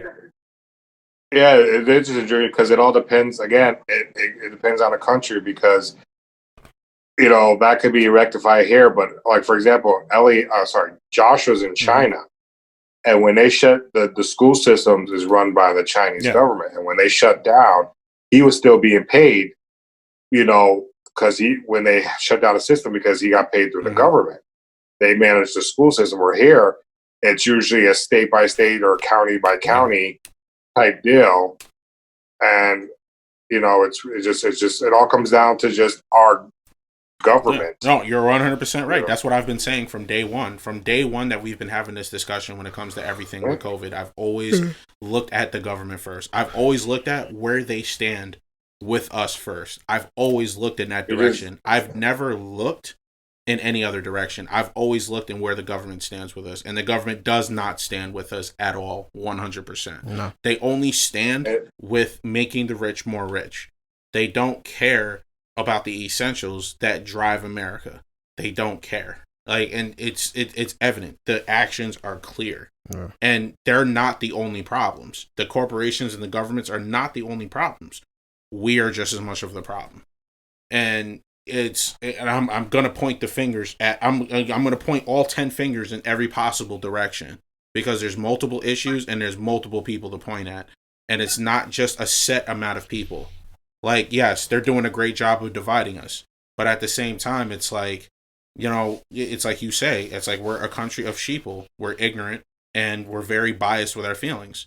You know, and it's like there's honestly a large percentage of people who value research, who value time spent on learning the things that are happening around them. There are people that it's like that. But at the end of the day, what it comes down to is the people that don't do that, the people that are more concerned with what Kim Kardashian is doing, rather than the fact that rather than focusing on, you know, oh, what are your kids eating today for dinner? Well, I don't care what the kids are eating for dinner. I'm more caring about what Kim Kardashian said about her mother. Like, it's like, you know, it's what you said, personal responsibility. Priorities are all skewed nowadays. Yeah, that's what I'm saying. It's like what you said 100% is true. Personal responsibility. It's just as much of personal responsibility as it is the government, as it is the corporations, as it is all around. America is definitely not the greatest country in the world anymore, because there's so many factors that go down to it along the line. Like, it's a Christmas scroll. Like, you know, Santa holds the Christmas scroll of people, and it just keeps rolling down. Like, and it just keeps rolling downhill of all the issues that America has. And it's just like, you know, nobody's perfect. No country is perfect. No place where you live is perfect.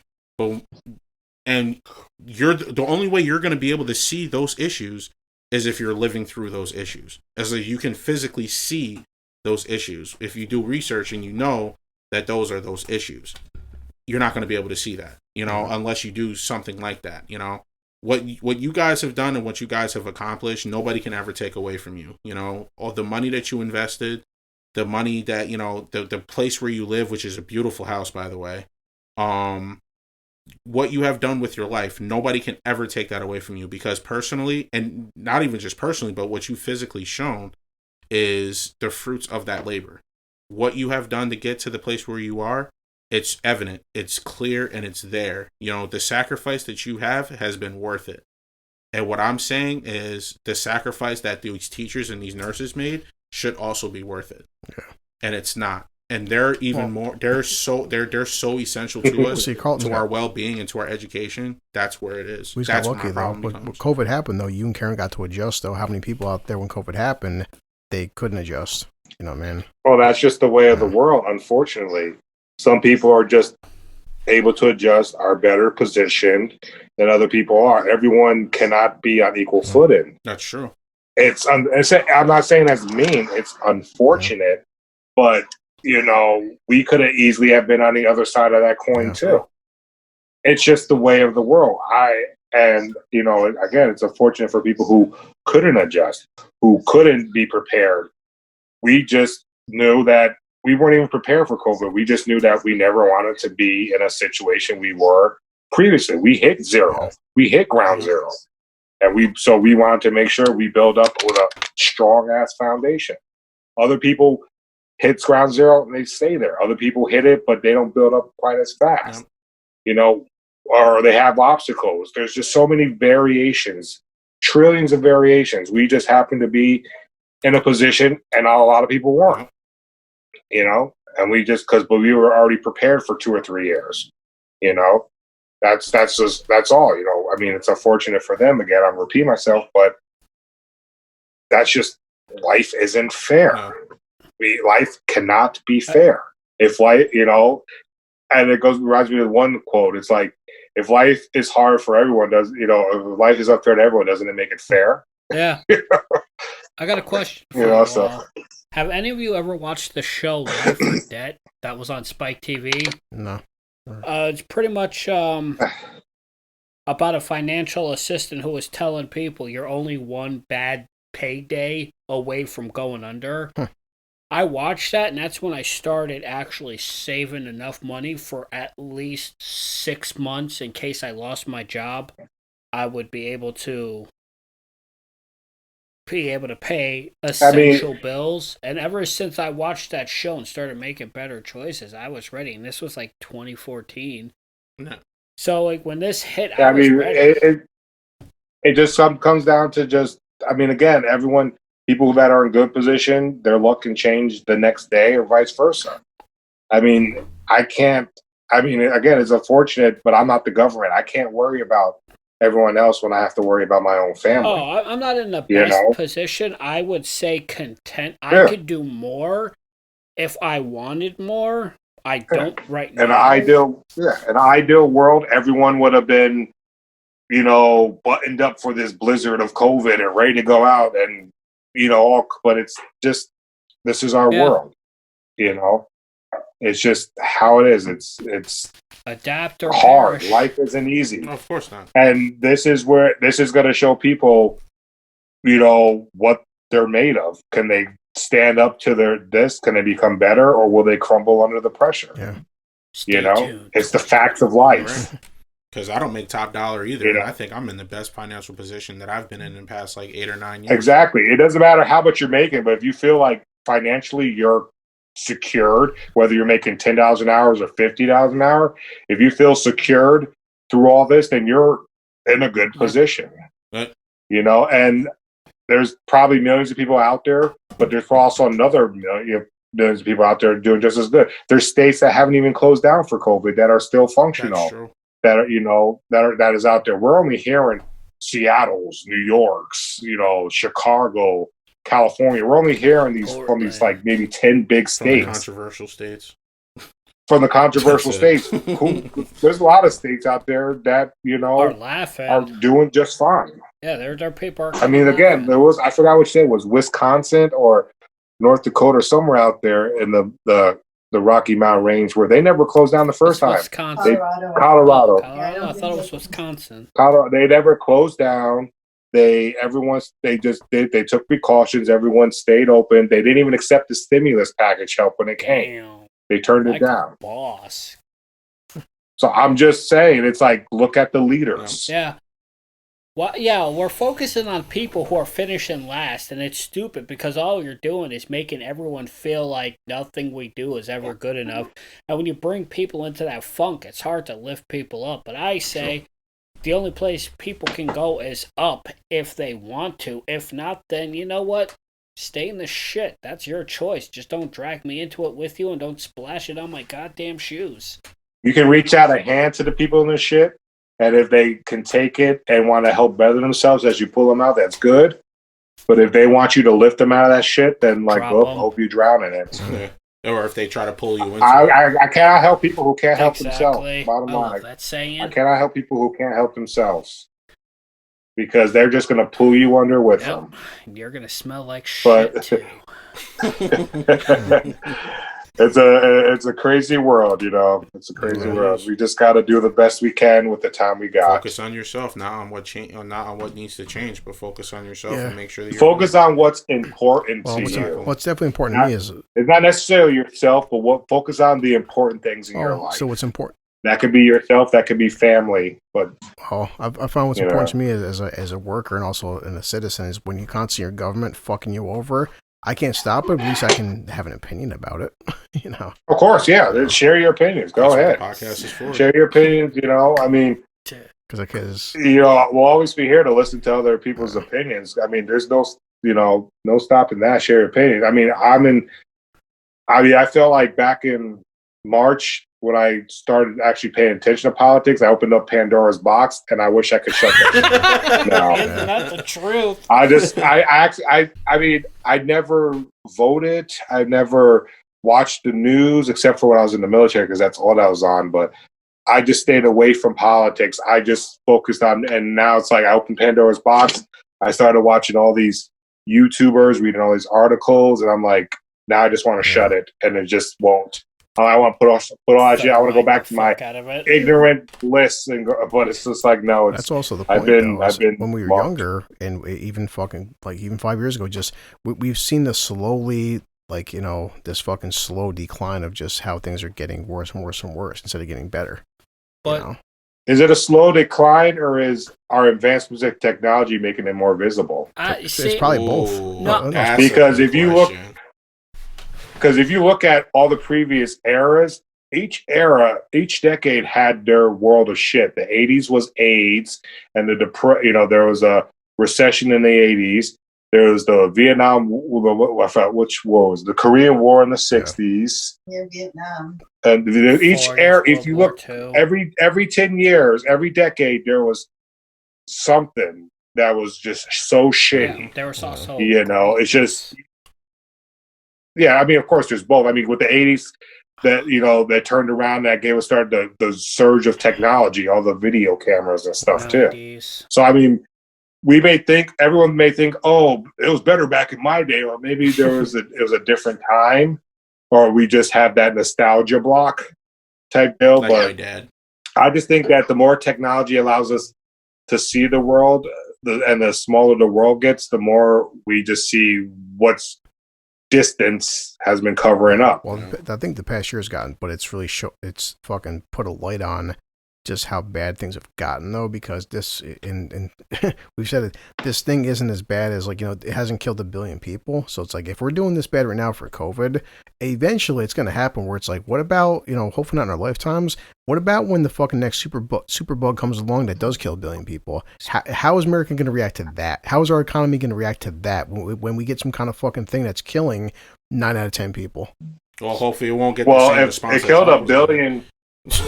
If it killed a billion people, and we include America, then America would be gone. So they wouldn't even recover from that. There would be no America. Well, I mean, there's only like 350 million, so at least 700 something. Globally, if some kind of fucking new virus comes along that kills people, that's killing, like you said, 9 out of 10 people globally, then what's really gonna fuck happen? Because well, the only difference I can think, if there's something more terminally deadly, then the government would have put their foot down a lot harder than they did with COVID. Yeah. There would have been the restrictions. Spanish this has kind of been loosey-goosey, year of the election. But I feel that if something more serious, they would have locked down everyone in their houses with hazmat suits for the most part. I mean, I think back to Contagion with Matt Damon. I think something more along those lines. They will lock people down if it came to that bad. But I don't think that with all this misinformation on COVID, I think they want the public to believe it's deadly, but they know it's not as deadly. I mean, 250,000 people dead with only straight from the WHO and CDC that only 10% was actually from pure COVID. The rest were comorbidities. I mean, in a year's time, that's still less than the flu. That's still less than pneumonia. It just happened at such a, I guess, polarized news feed rate that it seemed deadlier than it is. I don't know. Well, just as a little, we just can't trust the news. Go ahead. Sorry. Hit me with that side. Well, fact. just as a side fact, if there was a deadly virus that had a 90% kill rate, I'm taking my hazmat suit off and still taking a chance. Come get me, bitch. He's You might grow a mustache. He's just and gonna some go hair. cough on You his never father. know. Yep, I was gonna go cough on him and be like, I'm taking you with me, you fat son of a bitch. I mean, No, it'd be great. What if all the fat cells in his body ate the virus and he lived? Did I die fucking miserably? And he's eating a donut over your corpse as you slowly fade to black. Like, don't touch my fucking Cinnabons. Yeah. So I'm pretty sure fucking Mark will be perfectly healthy. Mark's gonna outlive all of us. I don't know. Well, you know what? Maybe Mark is the rider of pestilence. no, he's famine. He's always talking about. Maybe he is one of the hungry. horsemen of apocalypse. No. I mean, he know? wanted the sun to explode, so he wants to trigger. I mean, supernova. he went. It's like he had to go through his metamorphism. He went into his house and he just never left. And during that time, he metamorphosized and he released COVID. You know. Maybe. You do realize Yeah. metamorphosis? But hey, Mark, have you ever either ate or fucked a bat? Maybe why? He- COVID. It was like I was hungry one night and I ran out of chicken noodle soup or some ramen noodles, and I heard something in the next room. You know, when a man's hungry, He's gonna lose his virginity to an animal. well, he already did. Oh yeah, the fucking cat. Yeah. Oh. Poor Chloe. Yeah. I think that cat can't walk straight and wants to be beat. Needs a black Carl. eye. We're coming up on 2:45, so I think we're good for tonight. Yes. Didn't do much comedy, but I mean, bottom line is like we're all gonna have opinions, and I appreciate everyone's opinion. And I mean, at this point, as all we can really do is talk about this and think of, different ways to view the world and We'll also everything. better And ourselves. it's exactly it gives because every time you guys say something, it makes me like, oh, I never thought of it in Yeah. that way. Like I hit you guys with a That's couple what we of try mind doing. twisters too. that's why You're I like, want Alpier for when you next know? there's something that I thought about with the tax Yeah. stuff, like when we mentioned Jeff Bezos and Bill Gates, and like I want Albier for that because I actually have like a moral question about taxes and billionaires, but I want everyone's opinion about it because I've been thinking about it a lot the past week, so I want to get these Al's view because Yeah, I mean, the more we have, it's like we're talking about various stuff, and we get someone's opinion or someone just says something, and we're like, oh, I never thought of it that way. And I love those moments when someone says something like, wow, I never thought of it that way. Even if I don't agree with it, it's just a new way of thinking about it, and especially if it's explained to me in a reasonable, way where it's just not illogical. Yeah, I'm definitely Like, oh, you're fat because you're fat. Like, think about No, that's Mark. oh, you're fat because you got blah, blah, blah, X, Y, Z, and homostasis, and blah, blah. Okay. yeah. Because Okay. you do nothing with your life but sit there and stare at TV. Well, I can agree with that. Yeah, well, I mean, So, I'll do my closing arguments. I got a quote that I want to read, and it'll probably be familiar to a few of you guys, but I think this is just quite suited and fitting for and relevant. But I'll do my closing remark for last. All right. And it's also a bit lengthy. It's probably like 2 minutes of reading. Jesus Christ. All right. Well, I'll start then. Well, for part of my closing thing, I'm as I say in a bunch of different podcasts, I am a fan of said small herb. businesses. I am a fan of local talent and stuff like that, and I am not a fan of my fat father.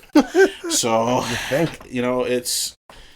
Do you have a fan for him? No, I don't have a fan for him. I am not a fan, and I will never have a fan for him. But I always do research on a bunch of different things when it comes to small businesses. So if there's anybody that wants me to do anything specific, just hit my inbox up. You guys know my Facebook. I've said it in multiple podcasts before. I have no problem bringing anything up. I have like multiple pages of things written down, that of things that I've researched on, and protect yourselves, guys, and take care of your families, and just if any small businesses that are still open, still protect them too, because those mom and pop shops are really good, Yeah.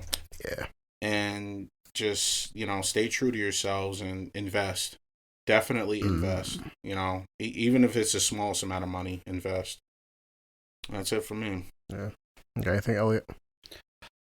I don't know. I normally have a joke, but my thing is just if people need to learn that sometimes sacrifices need to be made. If you want the easy way out in life, then you're going to get the easy way out, and most likely it's not going to be what you want. It's gonna be a bullet in the head. Yeah, you're going to piss somebody off, get hit by a car or something. You got to work hard. Sometimes make a couple of hard choices. People will hate you now, but in the end, when it works out, everybody's going to be happy. Yeah. And All right, now I read my quote. It's from a movie, and so you probably will recognize it halfway through or something, but I'll tell you the movie afterwards. So, let's imagine if you glimpsed the future, you were frightened by what you saw. What would you do with that information? Would you go to the politicians, captains of industry? And how would you convince them? Data, facts, good luck. The only facts they won't challenge are the ones that keep the wheel greased and the dollars rolling in. But what if there was a way of skipping the middleman and putting the critical news directly into everyone's head? The probability of widespread annihilation kept going up. The only way to stop it was to show it, to scare people straight. Because what reasonable human being wouldn't be galvanized by the potential destruction of everything they've ever known or loved? To save civilization, I would show its collapse. How do you think this vision was received? How do you think people responded to the prospect of imminent doom? They gobbled it up like chocolate eclairs. They didn't fear their demise, they repackaged it. It would be enjoyed as video games, as TV shows, books, movies. The entire world wholeheartedly embraced the apocalypse and sprinted towards it with gleeful abandon. Meanwhile, your earth was crumbling all around you. You've got simultaneous epidemics of obesity and starvation. Explain that one. Bees and butterflies start to disappear. The glaciers melt. Algae bloom. All around you, the coal mine canaries are dropping dead, and you won't take the hint. And every moment, there's that possibility of a better future, but you people won't believe it. And because you won't believe it, you won't do what is necessary to make it a reality. They dwell on this terrible future, and you resign yourself for one reason, because that future doesn't ask anything of you today. So yes, we saw the iceberg and warned the Titanic, but why all you just steered for it anyways, full steam ahead? Why? Because you want to sink. You gave up. Yeah. And that was from Tomorrowland with George Clooney, where they went to that alternate reality, and they met Dr. House, Hugh Laurie.